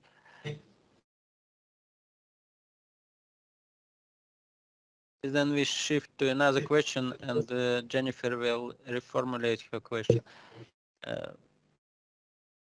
In raw samples, RNA can be chopped up that is fact needed for knowing integrity of any samples is best case scenario for starting work on samples before PCR. Again, a lot of acronyms.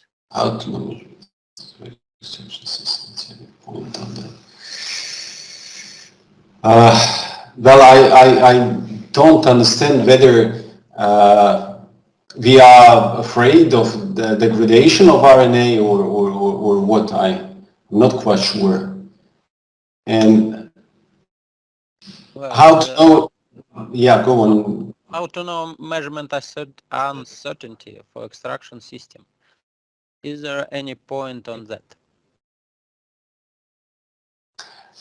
Again, yes, it can be determined, but I really don't know what would be the procedure to do measurement uncertainty exclusively for the extraction system. Maybe measuring of nucleic acid concentration in the RNA DNA extracts.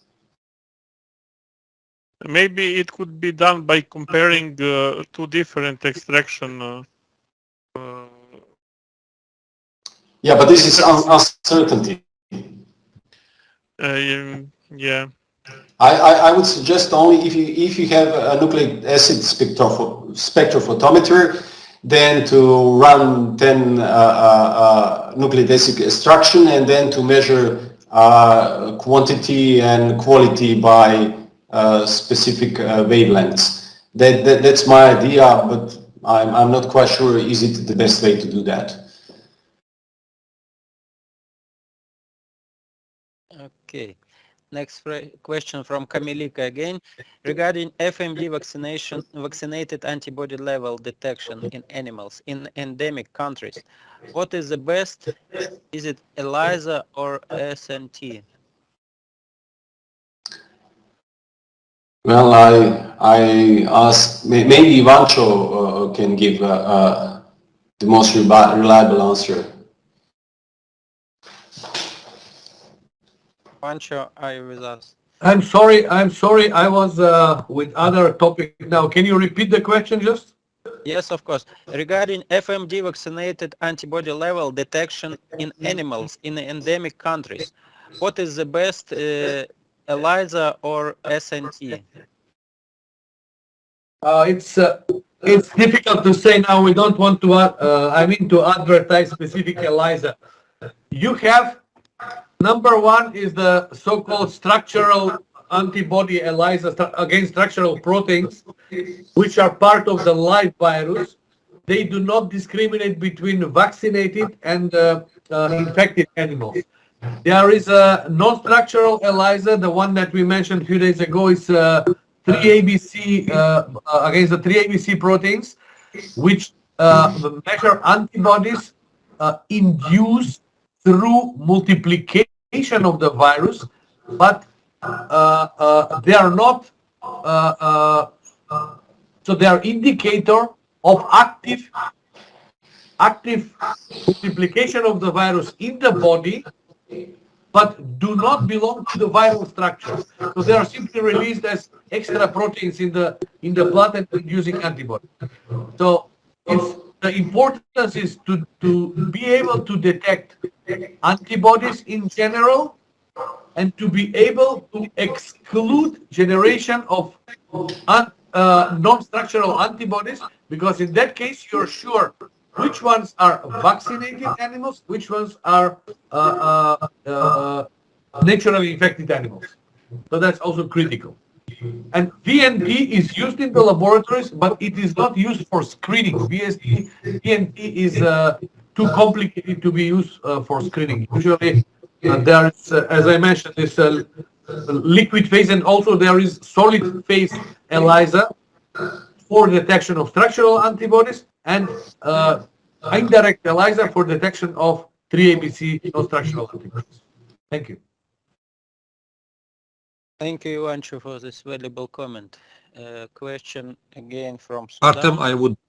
Artem, I would like to go, if I may, I would refer to the question previously asked by Jennifer Maravilla with regards to the decision about this situation when you have one sample positive, low positive, and another one it's a negative or doubtful. So as we mentioned previously, you should during your verification, the verification process of your assay, you should determine your cutoff values. So generally speaking, 37.8 or everything above this or around this area, it's more or less the limit of detection of pretty much any assay. So you can maybe sometimes obtain the results such as CT40, but this is really enormously low amount of analyte, and it's really not reliable or let's say realistic to say or to believe that if you have 10 replicates that you will have all 10 replicates positive with 40 CT value. In my experience so far. And this kind of results, if you run a sample in duplicate and you obtain 37.8 for one, and it's very, let's say, expectable that the other one can be negative as well. But this is what we have discussed. Based on your limit of detection, you will define the cutoff and your gray zone. And if you get such results as the colleague described, then in our case, in my, let's say, laboratory, this will fall into this doubtful zone. So what they are doing, as she writes, that they perform another extraction and run the test again, and if they confirm again the same results, so if they are both negative, actually. She defined them as undetermined. So if they are flat, both negative in the repeated experiment, then your results will be negative. Final results would be negative. In my laboratory, it's the case. But if you again obtain at least one of the duplicate sample with the same CT value around 38, for example, then still the results cannot be. And okay, I must make a distinction here. It's again depending on the situation and the intended purpose of the assay. But the best way would be if you declare the final result as doubtful, because I'm sure it will fall into your doubtful zone, and then ask for another sample from the same animal if it's possible. Sometimes, of course, it's not possible to obtain another results or to resample the animal because it might be dead or found dead, and then in that case it will depend on the diagnostic, let's say, scope. For example, if the question is maybe I'm detecting some very important transboundary disease, a highly infective disease, and our country is free and it's for the first time emerging.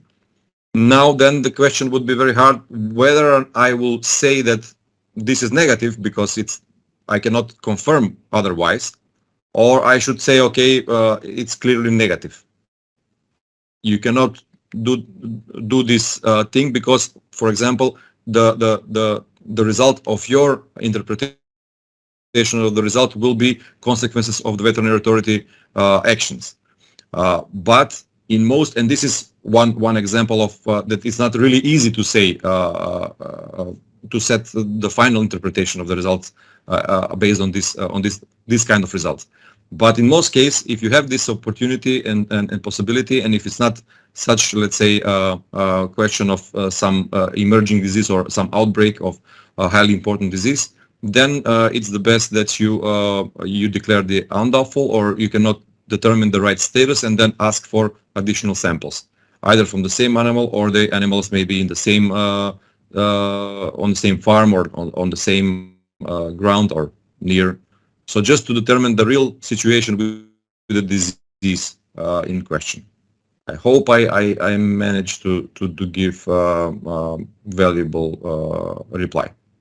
Yes, Igor, and I agree totally with you.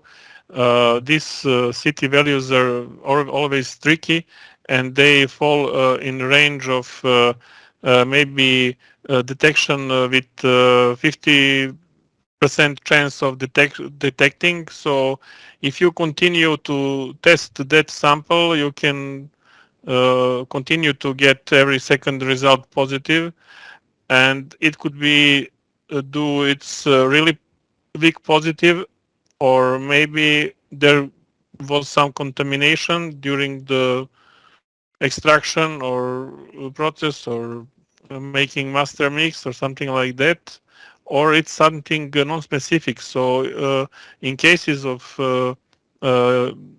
important diseases, you cannot judge on according to these results, and as Igor said, it's always better to try to obtain another sample if it's possible to be certain about the results.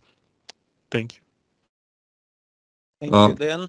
Additionally, I would add here also to build up on the comment on Dan as well, that for to declare some case positive and in the context of let's say claiming the outbreak of some disease, you simply it is not enough just one antigen test to be positive. You should confirm at least with a second one.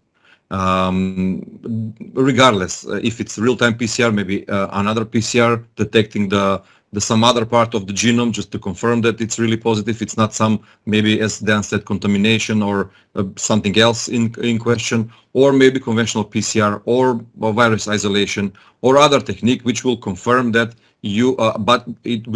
which will confirm the antigen of this pathogen.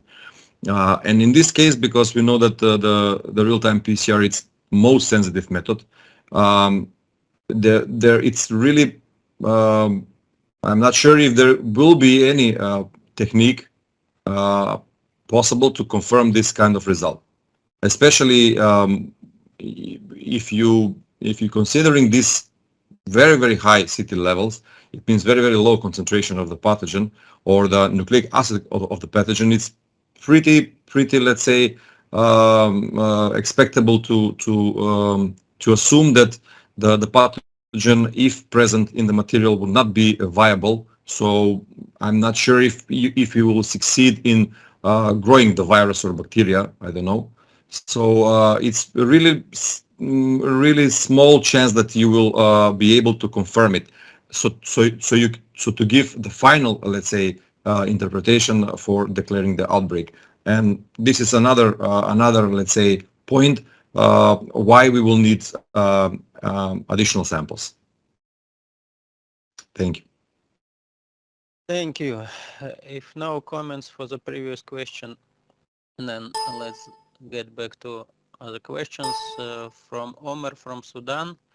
In repeatability, is there is suspected value, can we apply Q test to exclude it? What's the statement of conformity can we use in ELISA results as ISO 17025 and the level of risk associated with decision rule?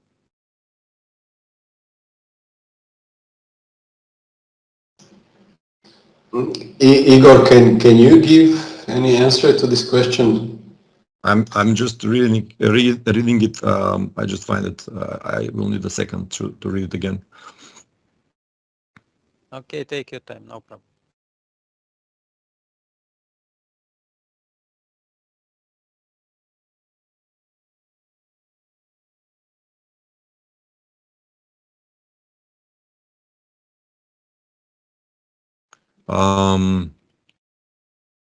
I'm not sure I understand. Maybe you can help me with this.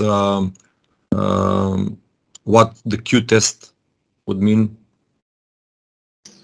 If I understand, again, there is a question whether we can exclude some tests in repeatability determination from the final calculation. How to exclude it?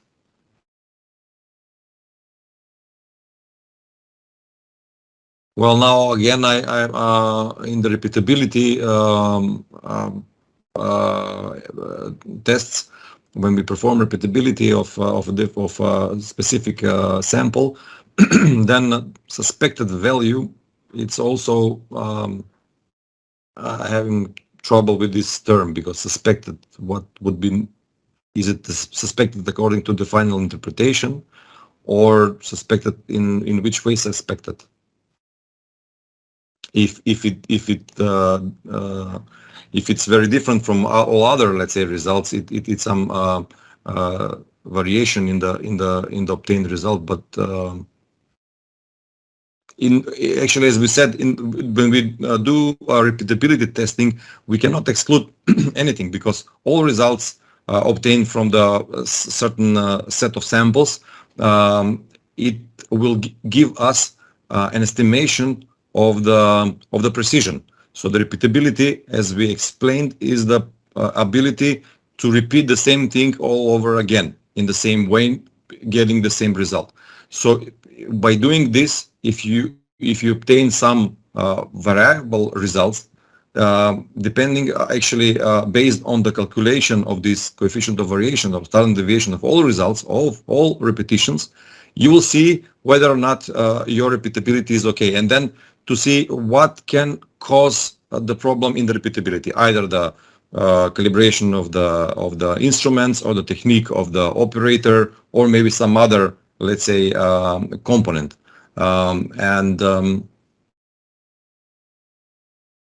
This is what I can say about this. I'm not sure. I will say again if I understand correctly.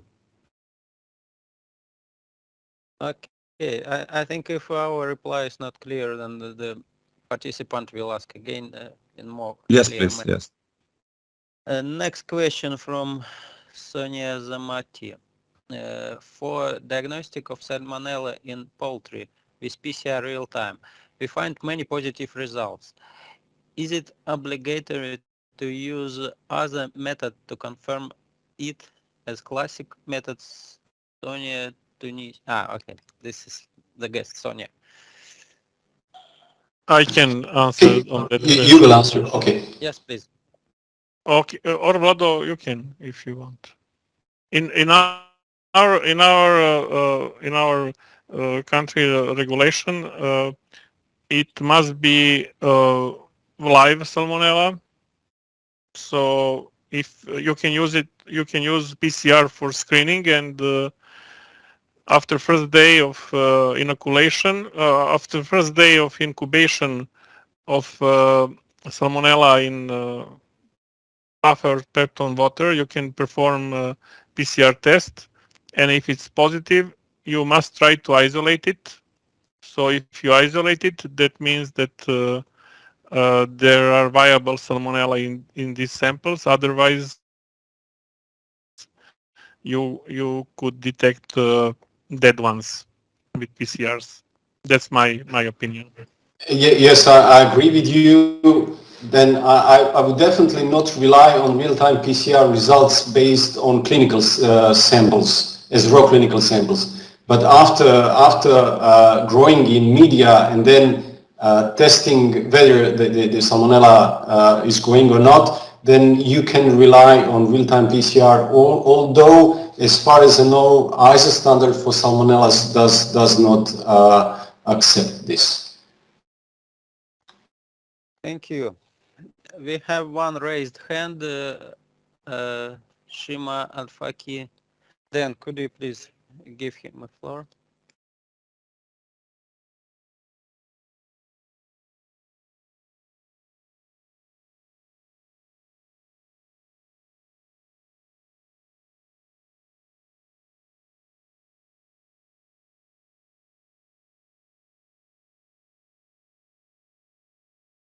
Okay, can you try to use your microphone?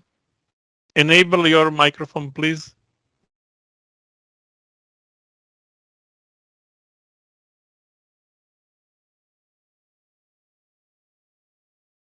Dr. Shima Alfaki, please enable your microphone.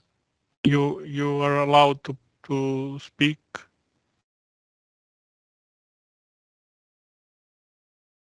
Well, okay. Then I suggest not to lose time now, and we will give floor Yeah. to Dr. Al-Faki later on.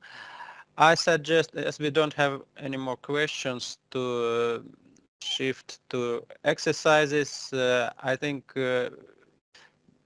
our experts already explained the task that our participants have to do. And now, should we announce 1 hour break or Yes. 1 hour and a half because we didn't have coffee break? Artem, excuse me to interrupt you. I would like to share the exercise data set. I will leave it on the screen. I will give just a few explanations on the test the participants should do, and then we go to a coffee break, and after coffee break we can discuss the result. Is it okay? I think so, yes, but we just will give a little bit more than 1 hour. Okay, so so if I Or just, do you I'm need sorry, another Vlado. presentation? Yes, we have another presentation, and after that presentation, we will have another exercise. So maybe we should shorten the time for the break. yeah, I agree. I think half of hour should be enough. Okay, so share your screen and then we have half an hour break. Okay.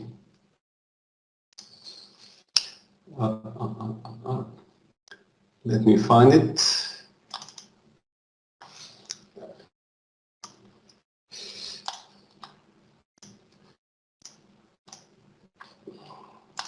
So can you see a picture on my screen?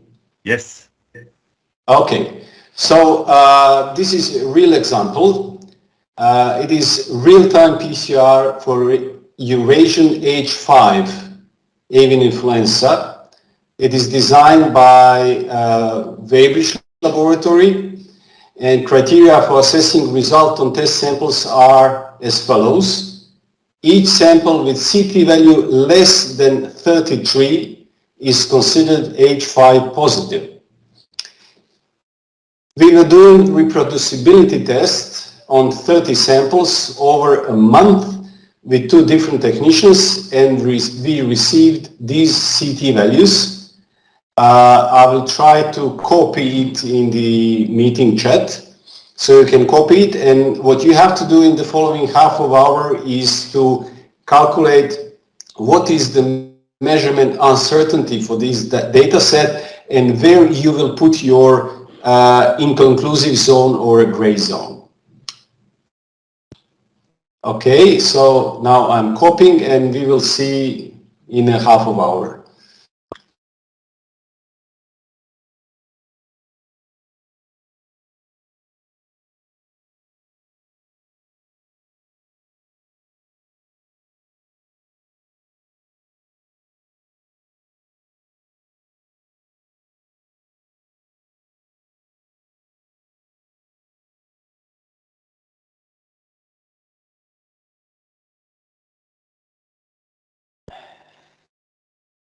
Yeah, colleagues and participants. I think we are back from the break, and now I would like to give the floor back to our expert, Igor. The floor is yours. Thank you, Artem. Before I start, I will give the floor to my colleague Vlado, just to wrap up and to see the results of the previous exercise. Thank you, Igor. Okay, here are the results. So not to go in each value, the measurement of uncertainty is here 1.18 CT, what means that the gray zone will be between 31.82 and 34.18. We got answer from Dr. Abadi. He did all the calculations correct, except that it is not extended uncertainty based on 2 standard deviations, but just on 1. So everyone who got around 1.2 result is correct. So that would be all from my side, and now I give floor to Igor. Thank you, Vlado. Okay, so let me share my screen for the next presentation.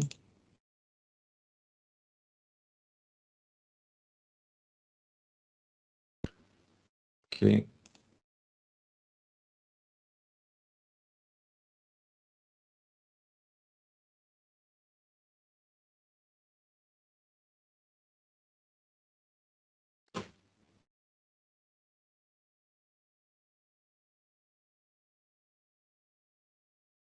Okay. Can you see the slides? Yes. Yes. Okay. Okay. So my presentation for today would be with regards to the production and calibration of secondary standards. And we now, after we finish all the steps in the validation process and also the ones that comply with the verification process, we have the final stage when we would need to retain or to maintain the validation status, and for this purpose we need continuous monitoring of the assay performances. So it is necessary to assure that the assay consistently maintains the performance characteristic as defined during the validation of the assay. And to achieve this, we should monitor the assay's daily performance through estimation or evaluation of the precision and the accuracy of the internal controls that we use in our assay, and also through participation in external quality control programs such as EQS or proficiency test or inter-laboratory comparison tests, etc. We will get the results on our reproducibility. So just brief refreshment of what we have discussed the past days about the accuracy and precision, and to compare the both terms. So the accuracy means how close the results of the test are to the actual true value of the sample, of the very well defined sample, while the precision actually means how close the results of our assay, of our test, are to each other. So the accuracy takes into account actually the determined value of the sample that is being tested, while the precision does not take into account to determined value, but it takes into account the results compared the outcome of the results compared between each other. In accuracy, the bad results would be far from the true value of the sample, and in the precision, we will have a bad precision, bad results when our results will be scattered around and not close to each other. Accuracy has a single factor, while the precision has multiple factors.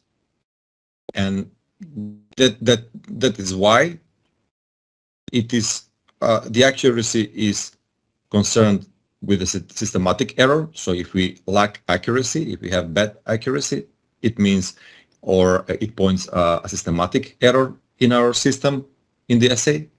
While if we have bad precision, it is connected with a random error. So once again, on this picture, we can see different outcomes, possible outcomes of test results. So here on the upper left corner, we see where our true results should lie and what are the actual distribution of the results obtained by our test. So we can see here graphically that the results are not so dispersed. They are pretty close to each other, but they are far from the true value. And here on the target, we can see that in this case, we would say our test give us good precision, but it's not accurate.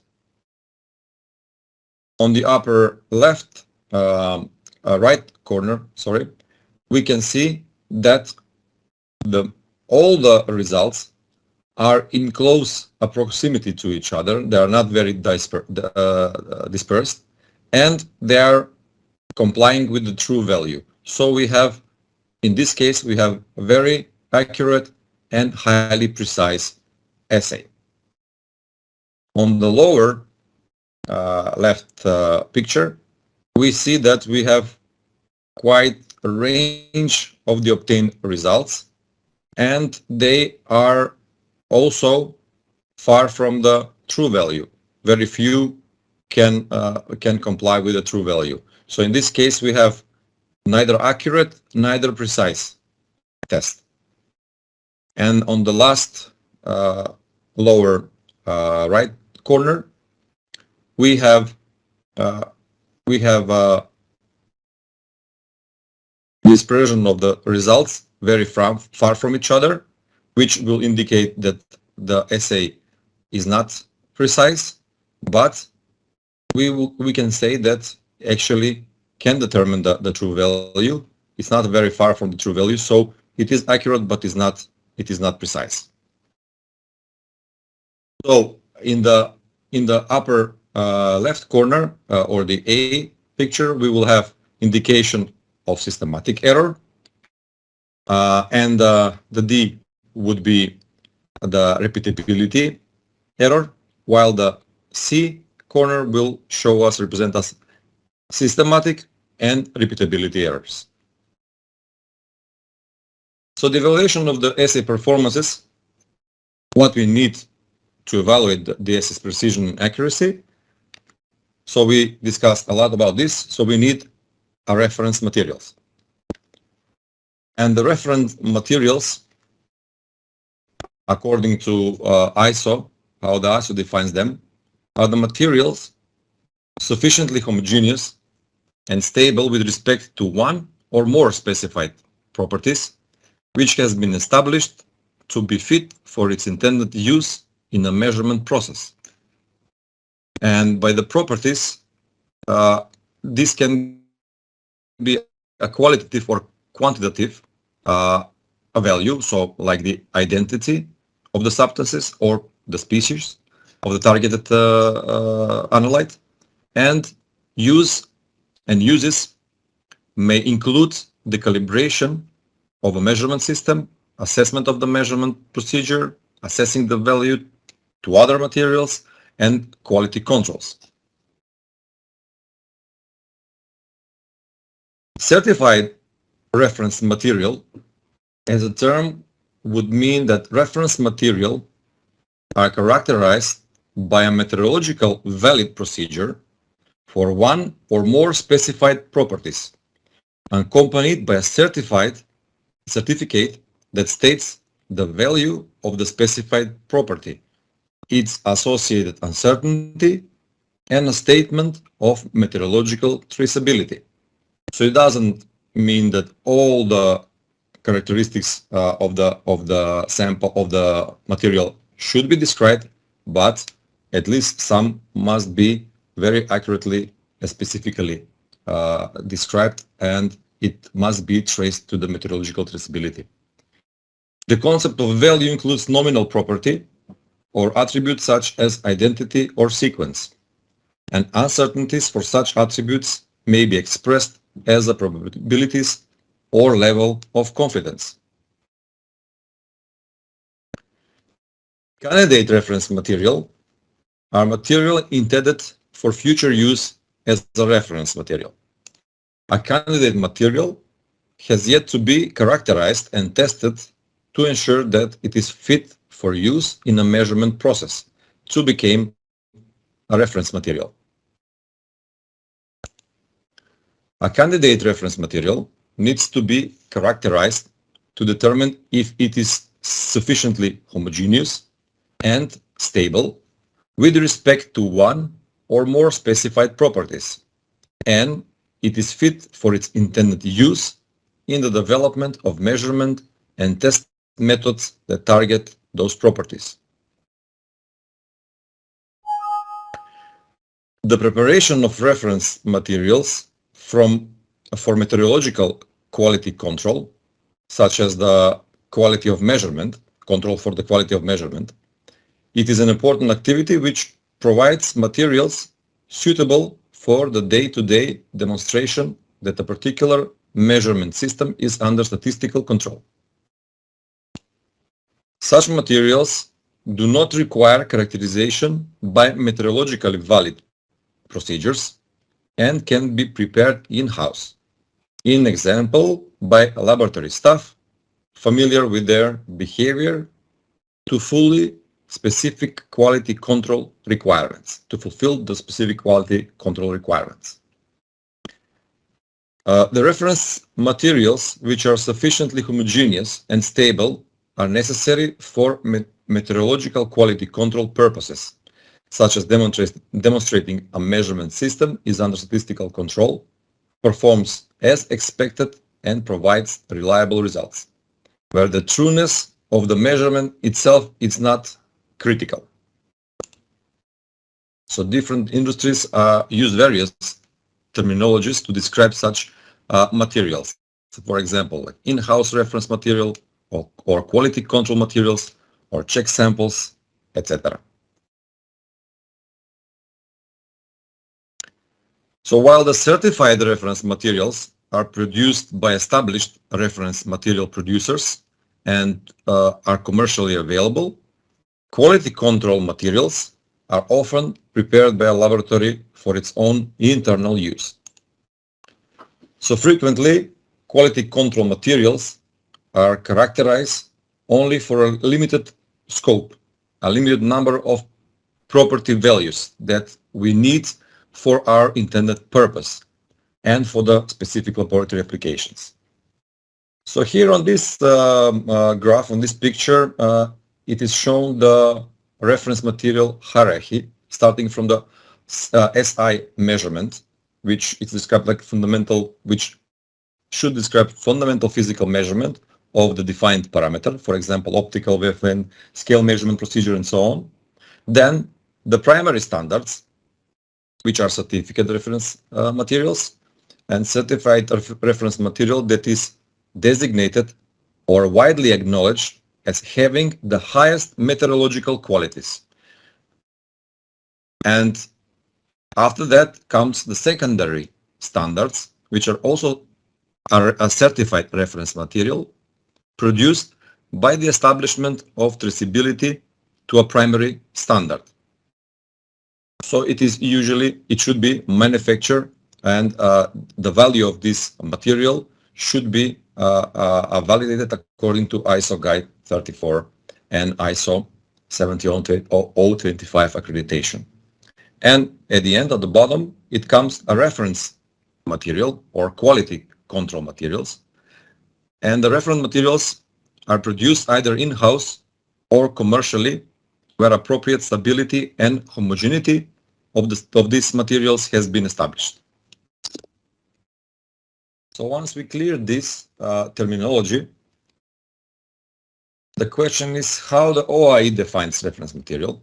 And let's see the definitions here. It would be that for the infectious diseases, reference materials are substances whose properties are sufficiently homogeneous and well established to be used for the calibration of an apparatus, the assessment of the measurement method, or for assessing values to materials. So you can see it's pretty close definition. In the context of test method validation, reference materials or samples contain the analyte of interest in varying concentration of activities and are used in developing and evaluating the candidate assay's analytical and diagnostic performance characteristics. So here on this slide, I would just wanted to present the different reference materials described by OIE. They are divided in different groups depending on their purpose of use. I would not go too much into details. You can just find this in the OIE manual. Now the control types. There are 3 lines of control samples to supplement the quality control and quality assessment process.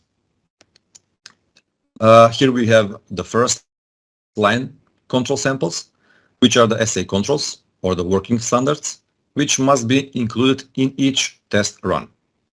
And for commercial kits, ELISA kits, or for commercial PCR kits, it's the positive or negative controls included in the kit by the manufacturer. So the second line control sample are the internal controls, which are used for control of each new batch of reagents over time. So this is actually the controls that we should produce or obtained externally to complement the evaluation of the performance of the test in relation to the first line control samples. And the third line of control samples are the proficiency test sample or external control samples. So for the first line control samples, this includes the positive amplification control, a negative or non-template amplification control, extraction run controls, and internal amplification controls. I will not go too much into details. I'm pretty sure we all know, understand very well what are the purposes of all these 4 controls. So we discussed about it in the previous days as well. So for the second line controls, as we mentioned, these are an in-house reference samples for which one or more property values have been established by the user laboratory and possibly in collaboration with other laboratories. This is the material a laboratory needs to prepare for a second line or internal control in each batch, and the obtained results of which are plotted on control charts.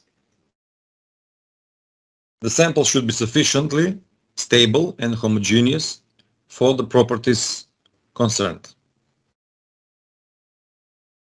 And in principle, its place can be taken by a certified reference samples as well. But as we mentioned, these materials, these certified reference materials, might be expensive or sometimes even unavailable. So I will just go back to refer to this paragraph again. So this internal or second line control samples, as mentioned, should be used to control or to verify the performances of each new batch of the same kit, the reagents, and also in cases if we have, as I mentioned early this day, if we don't have very frequent use of some diagnostic test, and then the long period of time passed between the testings, and we are not sure whether or not the reagents are still stable and performing well, then prior to commencing the commercial testing, we should run or include actually the second line controls within the run. And the third line control samples, as we said, these are the external quality control samples involved in the proficiency testing and the conduct of statistical analysis of inter and intra-laboratory internal quality control data.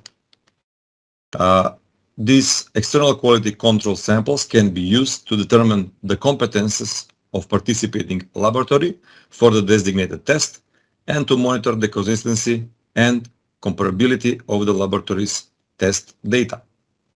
They can assist in the resolution of inter-laboratory differences, so differences obtained by the reference center, which will be derived by the different results obtained in different laboratories and can help in maybe optimizing the test performance or resolving the problems, systematic problems in the specific laboratory. And they also can assist in monitoring the calibration of equipment. So of course, according to these results, we might, let's say, observe that something maybe it's not very good with our equipment and might need calibration. So we say, we describe these quality control materials and why preparing these materials, why do we need them? So we need the reference material representing as close as possible routine samples suitable for quality control. So we want to have the reference material which is close to the samples that we routinely test in order to be suitable to be used as a quality control. We also preparing the quality control materials to have a suitable day-to-day reference material to complement a commercially available certified reference material. So if we have limited quantity of certified reference material, it is very good if we can obtain our in-house or second line reference material so we can continue using or monitoring the performances of our assay. We need to prepare this material in case the certified reference material does not exist. And the application does not require, and when the application of the assay, of the test, does not require a material having the fully characteristic of the certified reference material. Okay, we say why we prepare. Now we can just talk about and present how to prepare these quality control materials. And in this example of serology of ELISA tests, we can do parallel titration of national with international standards. If we have some national standard, like let's say serum for certain disease, and we have, in this case, on this picture, you can see the OISS, which is one of the rare internationally quantified standards for brucellosis. And we can do parallel titration of our standards, of national standards, along together with the international standard on the same plate. And in this way, we can evaluate the values of our standards. So in this case, for example, we can see to which dilution the international standard should give us results above the cutoff, so the last positive dilution step. And then we can compare, for example, the sample number 2 and the sample number 3. We will see that it will give us the last positive results in duplicate in both samples, one dilution step before the international standard. So this means, or in the other, let's say, example with the CFT test, also by titration, we can see that the sample number 1, the standard number 1, it's stronger than it has. It is much stronger positive than in comparison to OISS, And in this case, we can use this, if we have such sample, we can use this sample by diluting and calibrating to 1 to 160 and to obtain the same value as the international reference standard. And we can use this, we can store larger quantities of this sample and to be used as the second line or the secondary standard. We can see here graphically when we run different samples, for example. This will be the part of the next exercise that we will do after this presentation. So we will have a data set for two samples, and then we should obtain similar, let's say, curves to evaluate the values. And as you can see here, there are weak positive, medium positive, and very strong positive sample.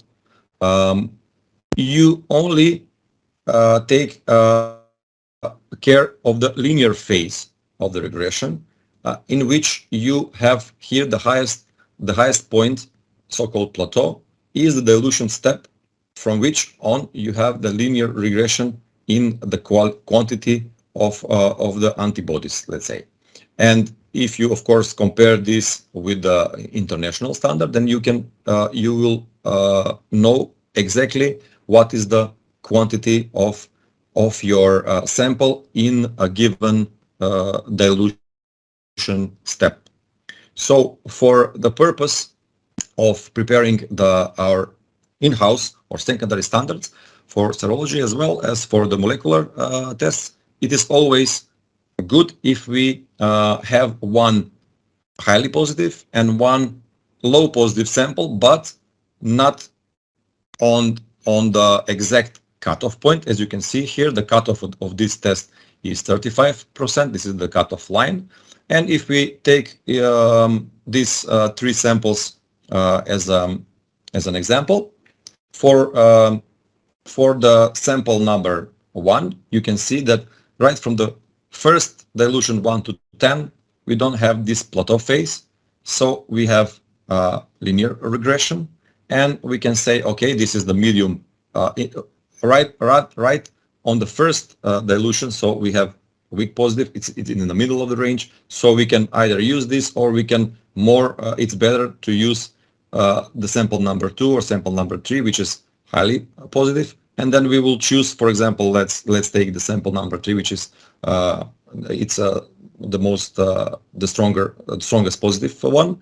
And we can say, okay, if the cutoff point is 35 here, and we have the dilution step of 1 to 40,000 until we reach the cutoff line, then we will take, for example, this point here. Maybe it will be according to this 1 to 20,000 dilution, which will be our we can dilute our sample 1 to 20,000 to obtain our low positive internal control. And here, before the plateau phase, let's say we can take this here maybe value, or even here for the strong positive, and we can go down and we can see that this should be dilution step 1 to 3,000, I think. So 1 to 3,000, we can dilute 1 to 3,000, and we will obtain our strong positive. And we should prepare, as I said, a larger amount, so we can have internal standards or secondary standards for a long period of time to be used. The same applies for the molecular tests. For example, here on this picture, we see the dilution of the quantified certified reference material, in which we knew the copy number of the DNA, and by performing the tenfold dilution series, we can see that in the last dilution 10 to minus 7, we can calculate that we have 4.2 femtograms, which will be something like 1.3, I think, if I'm not wrong, copies of the DNA. So it will give us that this is a really sensitive assay. And for this, of course, we will not go to the last step, but we can choose, for example, 10 to minus 6 or 10 to minus 5 for our weak positive standard, and we can use maybe 1 to minus 3 to prepare the strong positive standard, which we will use in the future for assessing the performance and continuous monitoring of our assay performance. And on this picture here, it's the same set of samples used and run in the conventional PCR, and we can see here as well to refer to the limit of detection. If in this assay the limit of detection would be theoretically 10 to minus 7 or 4.2 femtograms of DNA, in the conventional PCR we can see that the limit of detection would be 10 to minus 4. Once we obtain our control or working or process standards, we should continuously include them in our testing, and we should record these results and put it on the control charts. So first we should define the acceptable range of the internal quality controls by assessing the mean values and standard deviations. And as you can see on this picture here, you have the mean value and you have distribution of your data from your working process standard, and you have defined by determining the certainty level and the coefficients of variation. You have determined the standard, of course, deviation, 1 standard deviation, second standard, 2 standard deviations, and this is the 3 standard deviations. And if your results lie within 2 standard deviation, then you can say that your test performs as it should be. But we will see on the next slide there are some rules for evaluating these characteristics and these results obtained by the continuous monitoring of your internal or working standards. So, during monitoring of assay performance using the process controls, there are so-called Westgard rules for evaluating the results obtained by your control. So, if you have a situation like in the example above, and your internal standard give you a result which is below or it's more than 3 standard deviation, regardless in which direction.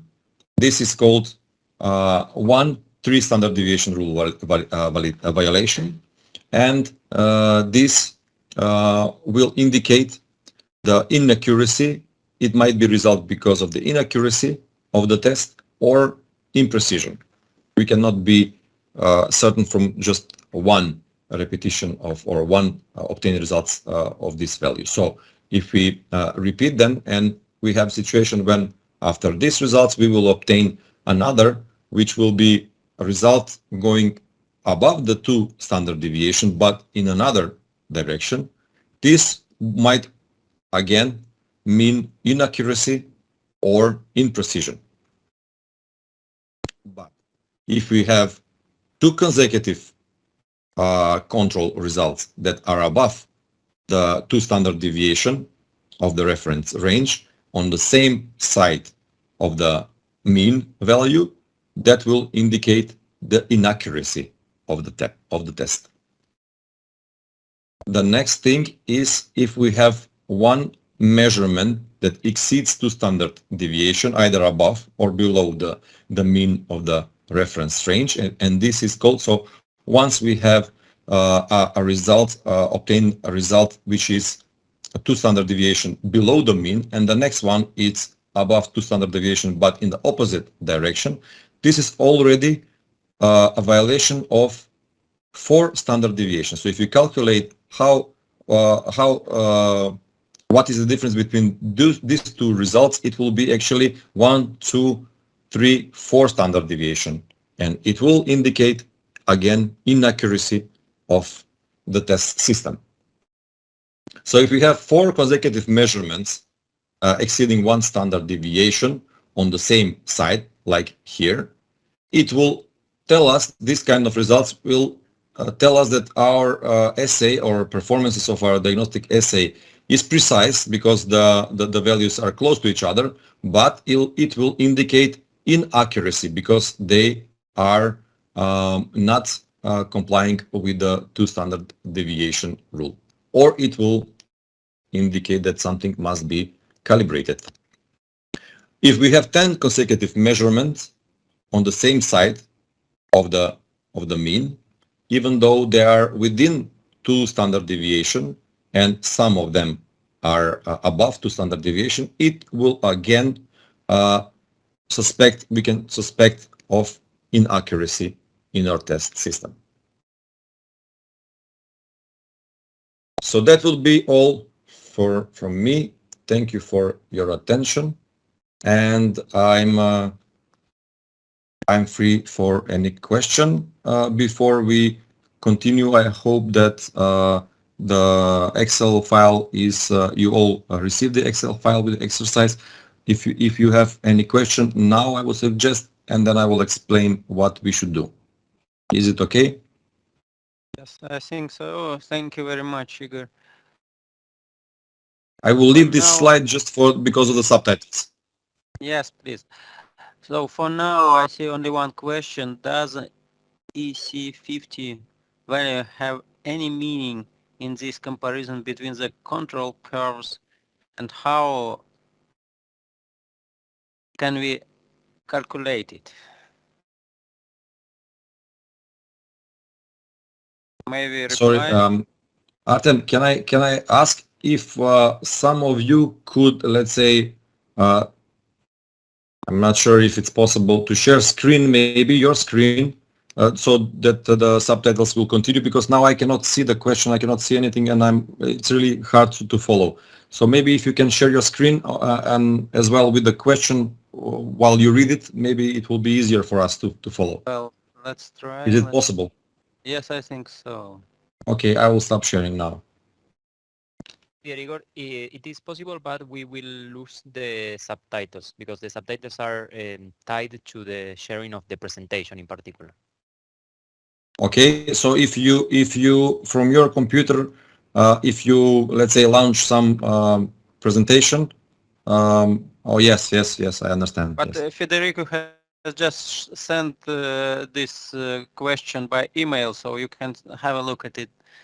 Okay, I will just then share the screen again.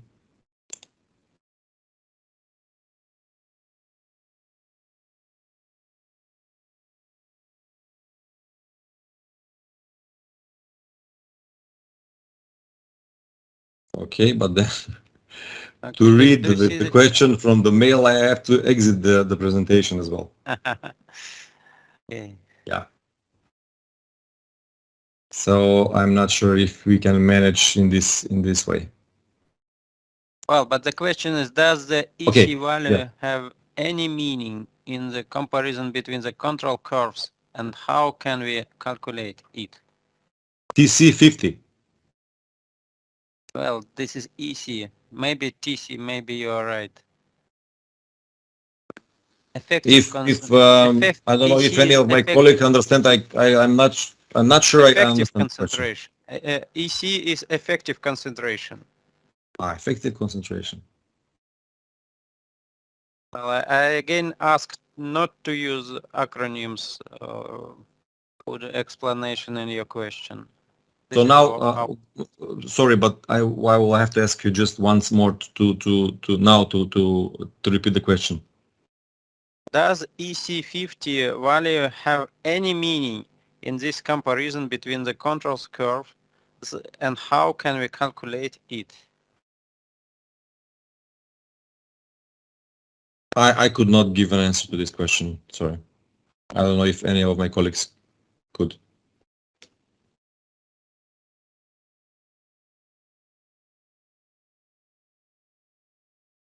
Well, okay, then we probably proceed, and we will check about this question later on. Yeah. But again, question in the chat. What should be the level of the in-house prepared reference material for PCR test? I got negative test result if prepared it's slightly above the LOD of the test.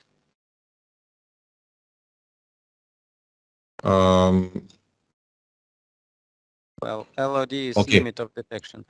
So yes, above the limit of detection, of course, I mean you will get negative result because it's already above the limit of detection.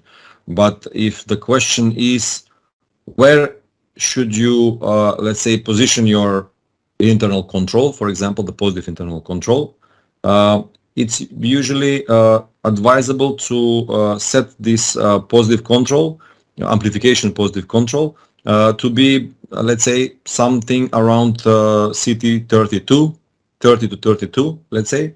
And this is because you will, in the lower positive samples, the variation in the performance may indicate, can be, let's say, can influence more the result than in the very strong positive sample. So you will know if you have some troubles during the performance of the test and your result.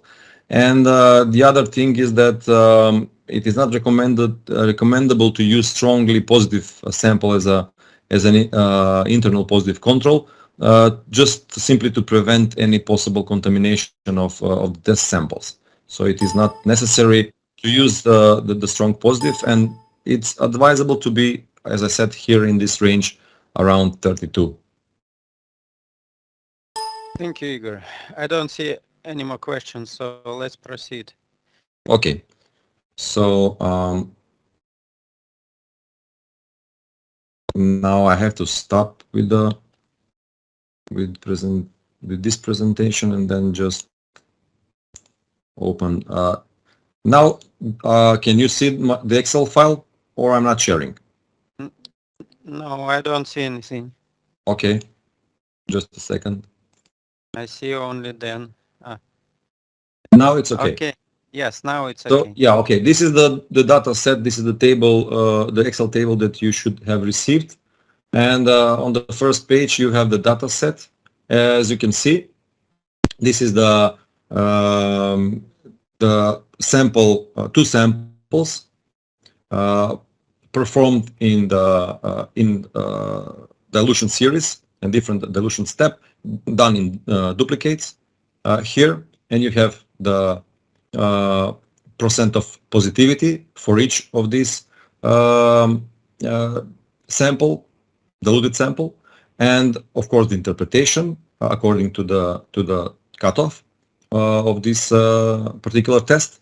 And here you have another sample, the second one, sample number 2, also diluted in by 10-fold dilution steps, and you have the results as well. So what you will need is to take these results from the both sample and go to the next page where you have a template in which you will have to here to include the results for the sample number 1 for each repetition in each dilution step, for sample number 1 and sample number 2.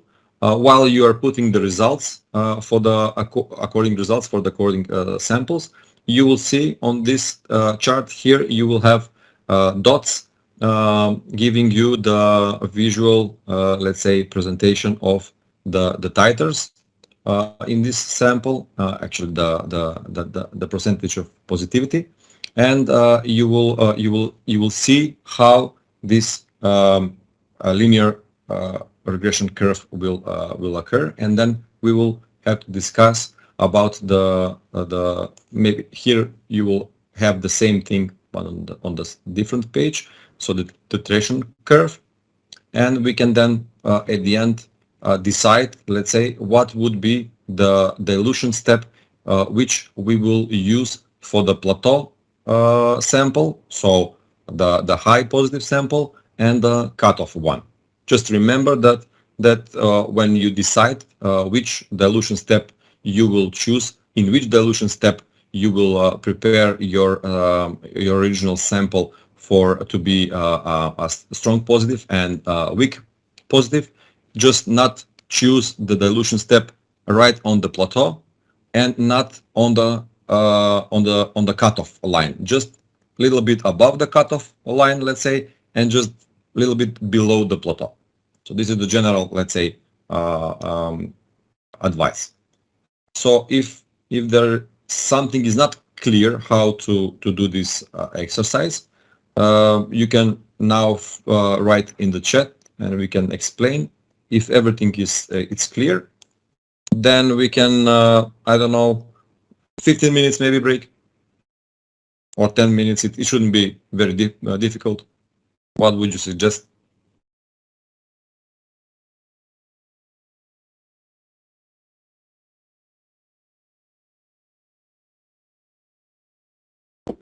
Dan, do you hear me if I was online or? Yes, I can hear you. Okay. Well, 15 minutes. Okay. I think. Okay, so then 15 minutes and we will back. Okay.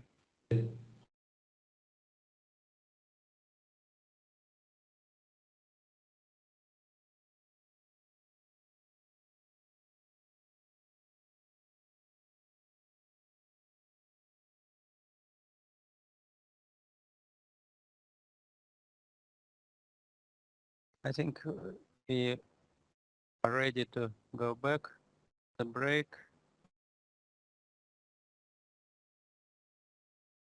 Can I ask experts to go back to stage? Yes, thank you. Yes, okay.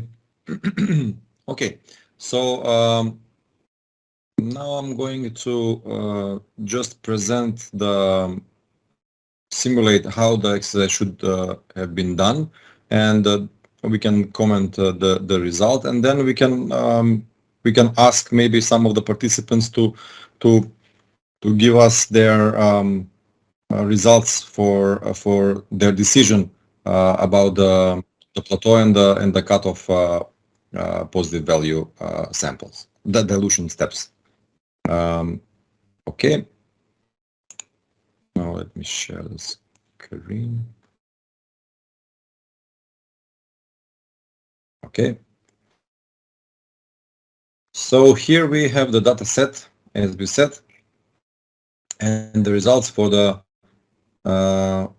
all the replicates in the dilution steps for the sample number 1.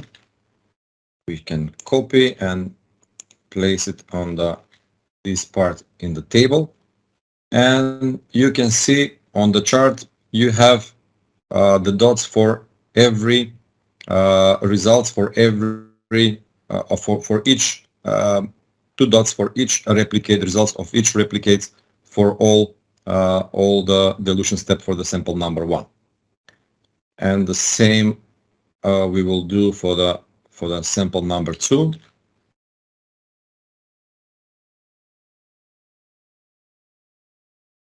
And this will give you the regression line of the sample number and the results plotted on the charts for the sample number 2.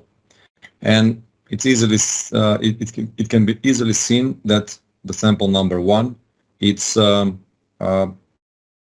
according, I mean, in relation to the cutoff, which is 50% for this test, it's highly positive and strong positive sample, while the sample number 2, it's rather, let's say, weak positive. Igor, So, can we zoom a little bit the screen? Our participants. Yes. Is now.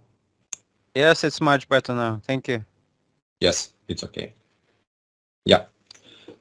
So now the let me see here. Yeah, but it's again small. It's the same thing, but maybe this is the best, better, let's say, view. So taking into account that we have these two samples, now we should decide, let's say, based on this result, how we can use this sample, the sample number 1, to produce our internal standards or secondary standards for verification panel sample for the plateau, for the strong positive, and the cutoff. So in which dilution we should prepare we should use dilute our sample, the original sample, in order to achieve these two samples. Now I'm not sure if we can ask some of the participants to step up and to tell, or just to write in the chat, or how can we do? Maybe one or two, just to see if we can have agreement on how we see, or do we understand these charts and this titration, and how we decide how much we can dilute or should dilute our sample to obtain the high positive and the low positive standards.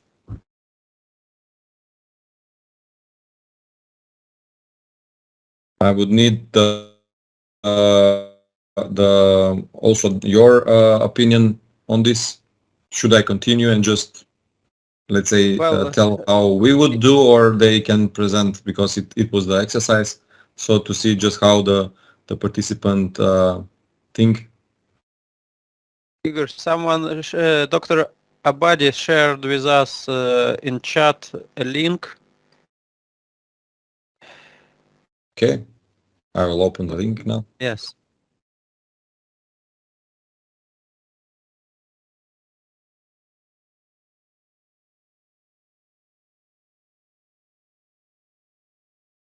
Okay.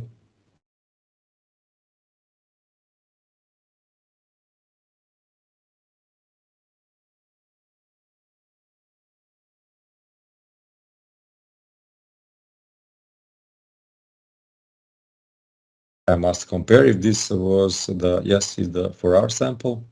Okay, the dilution steps. And okay, but we will need now for them just to give us the answer. What dilution step would they consider for preparing the plateau standard and the cutoff and the low positive standard? Can we get a reply from the colleagues?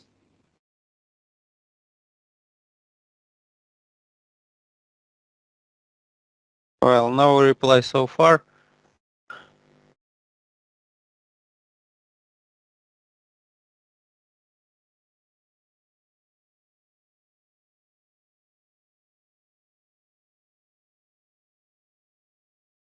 Maybe we just continue then.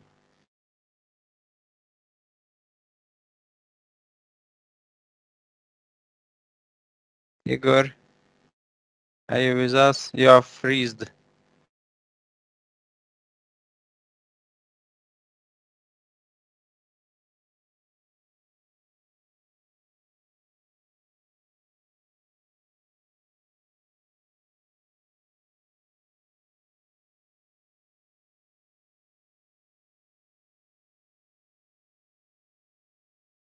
Can you hear me now? Yes, we can hear you, but Okay, something happened. My internet broke down. okay. Okay, so I saw. Let me open the chat. I saw some replies.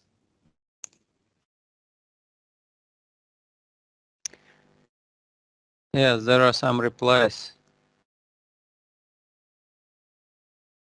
So let me see. So 160, 1,280, and 10 to 20. 120 low positive. Sample number 1 to 80.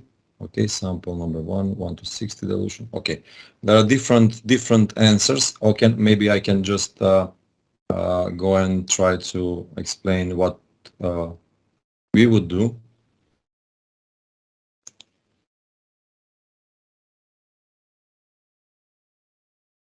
Okay, so can you see the Excel? Yes. Yes. Okay. Yes. Okay, so we can see here that this is dilution 1 to 10, 1 to 20, 1 to 40, 1 to 80. So 1 to 80 is our plateau dilution step, the step from which we have then the linear regression of the results. So this is the plateau actually. So as I said, we usually use the next. We can choose the next point. So it would be 1 to 160 dilution, and to prepare our plateau or our highly positive serum standard. And we can go then here, maybe this point. So it's already 1 to 1,280, which was also, I think, this same proposition was given by our colleague, the first one that replied. So this would be our low positive dilution step, to which we should prepare our low positive standard. So by diluting our sample 1 to 1,280, we can have quite a large amount of the cutoff, let's say, or low positive standard, just to use to evaluate or to assess the performances of this diagnostic assay in different let's say, purposes, either for continuous monitoring of the performance, or for verification of a new batch, or maybe change of some equipment in our lab, or whatever changes in the originally established verification of the assay, we can test and we can evaluate this influence on the performance of the test. So yes, with regard to the second sample, we can use the 1 to 20 dilution, maybe just for the low positive. We cannot use this sample to prepare a highly positive standard. So because it's already a weak positive sample. So if there are any question related to this, if something is still not clear, feel free to ask in the chat, or if there are any other question related to the presentation of today, we can continue to answer this question. Well, there are some 1 or 2 questions. Let me check. Okay, and then question from Tulin. What should be the level of the in-house prepared reference material for PCR test? I got negative test result and I prepare it slightly. So we replied for this. Sorry. And the Okay. 2 previous ones, yes, for extraction and PCR positive controls, we monitor every run. But what we do is we adapt one protocol where there is a set CT values for extraction, positive, weak, and strong positive controls. Once it is out of range, we try to see possible causes, but when we get unexpected CT values consecutively, we resort to prepare a new batch of controls. Will that be fine? Any comments or recommendations? I think that I have put the answer in the chat. So I think it's quite clear. It's not, then additional question can be put. Okay, then to question from Shima Al-Faki. In our we made in-house control sample by pooling many positive samples and homogenize them by vortexing. Then the sample was repeated by assayers 20 times and perform control chart with 2 standard deviations. And we start pointing, but the sample was not diluted or titrated in the titrate. Is this true? Need advice. So again, long technical question.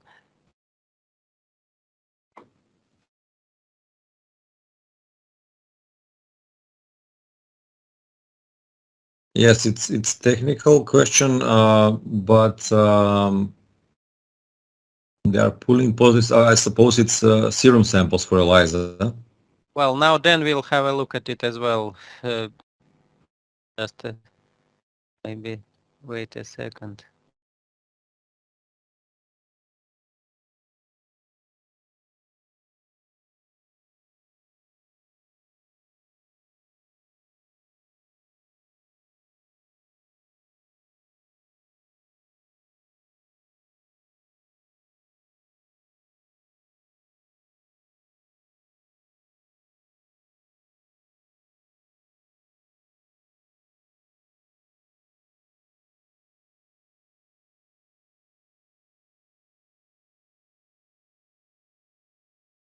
So we don't have any other comments, but if the replies are not clear, I think our participants are welcome to reformulate. I mean, I cannot. I'm trying. I read the question a couple of times, and I from what I can understand is that they used many different positive samples. I mean, with different status, they mix them together. I suppose it's a serum samples for ELISA, and then with that mixed sample, they perform the 20 times they tested this mixture by different analysts, and they are recording the results.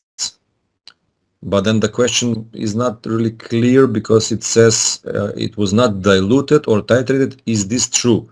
I mean, okay, if they didn't titrate it, I mean the titration, as I now we seen we can do titration and especially in a relation or with the some well-known or international reference material if we want to let's say assess the value of our sample that we have that we want, let's say, would like to calibrate to the international standard, and then by this we can make quantification or we can monitor the performances. But in this case they don't say they use reference material to establish the value of this sample and then make dilution. If it's really strong positive, then and you want to make this your secondary standards just for controlling the assay over time, then you don't need to include this sample in each day use. Then you should know what is the value so you can dilute them. But if you just perform as we now presented on this in this exercise and you get some percentage of inhibition or percentage of positivity or depending on the ELISA that they are using with relation to the cutoff value, and you prepare titration just to see where is your plateau value and where you should let's say decide to choose what dilution step you should choose to prepare the strong positive in order to be to obtain as much as possible as much possible quantity, let's say, of this material, so you can use it for a longer period of time. So as I said, I cannot really, the question is it's not really clear.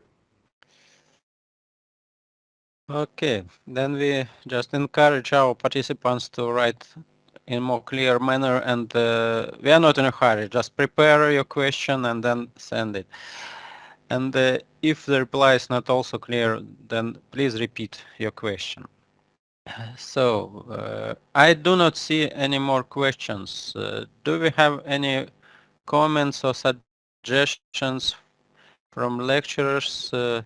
I think everything was clear today.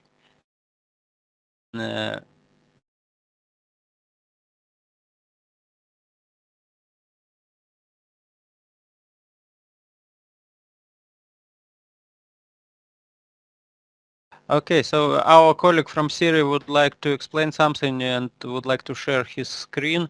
If I would like to ask to let him do that.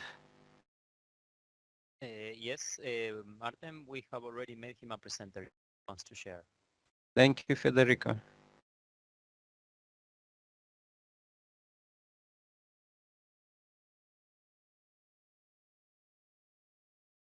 Thanks a lot. Any comments from our experts for that? Yes, it's really nice presentation. It's really nice program, useful. Yeah, it's good to thank for the colleague sharing this and presenting. We will have in mind to check and to try using this as well. Thank you. Yes, thanks a lot, and there are also some requests to share this file with other participants, so if you are not against it, probably you could share it via email. Thank you.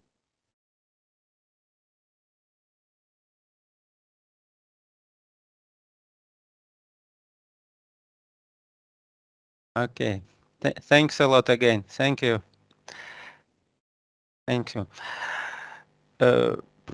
Do we have other questions? Federico, do you see any missing questions that we didn't address, or Dan, or Igor? We don't see. I don't see Yeah, any okay.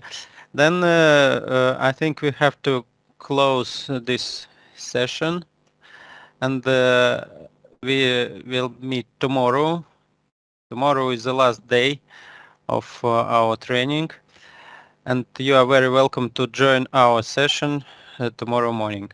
Thanks again to our experts, presenters, to all who participated actively today, and see you tomorrow. Bye.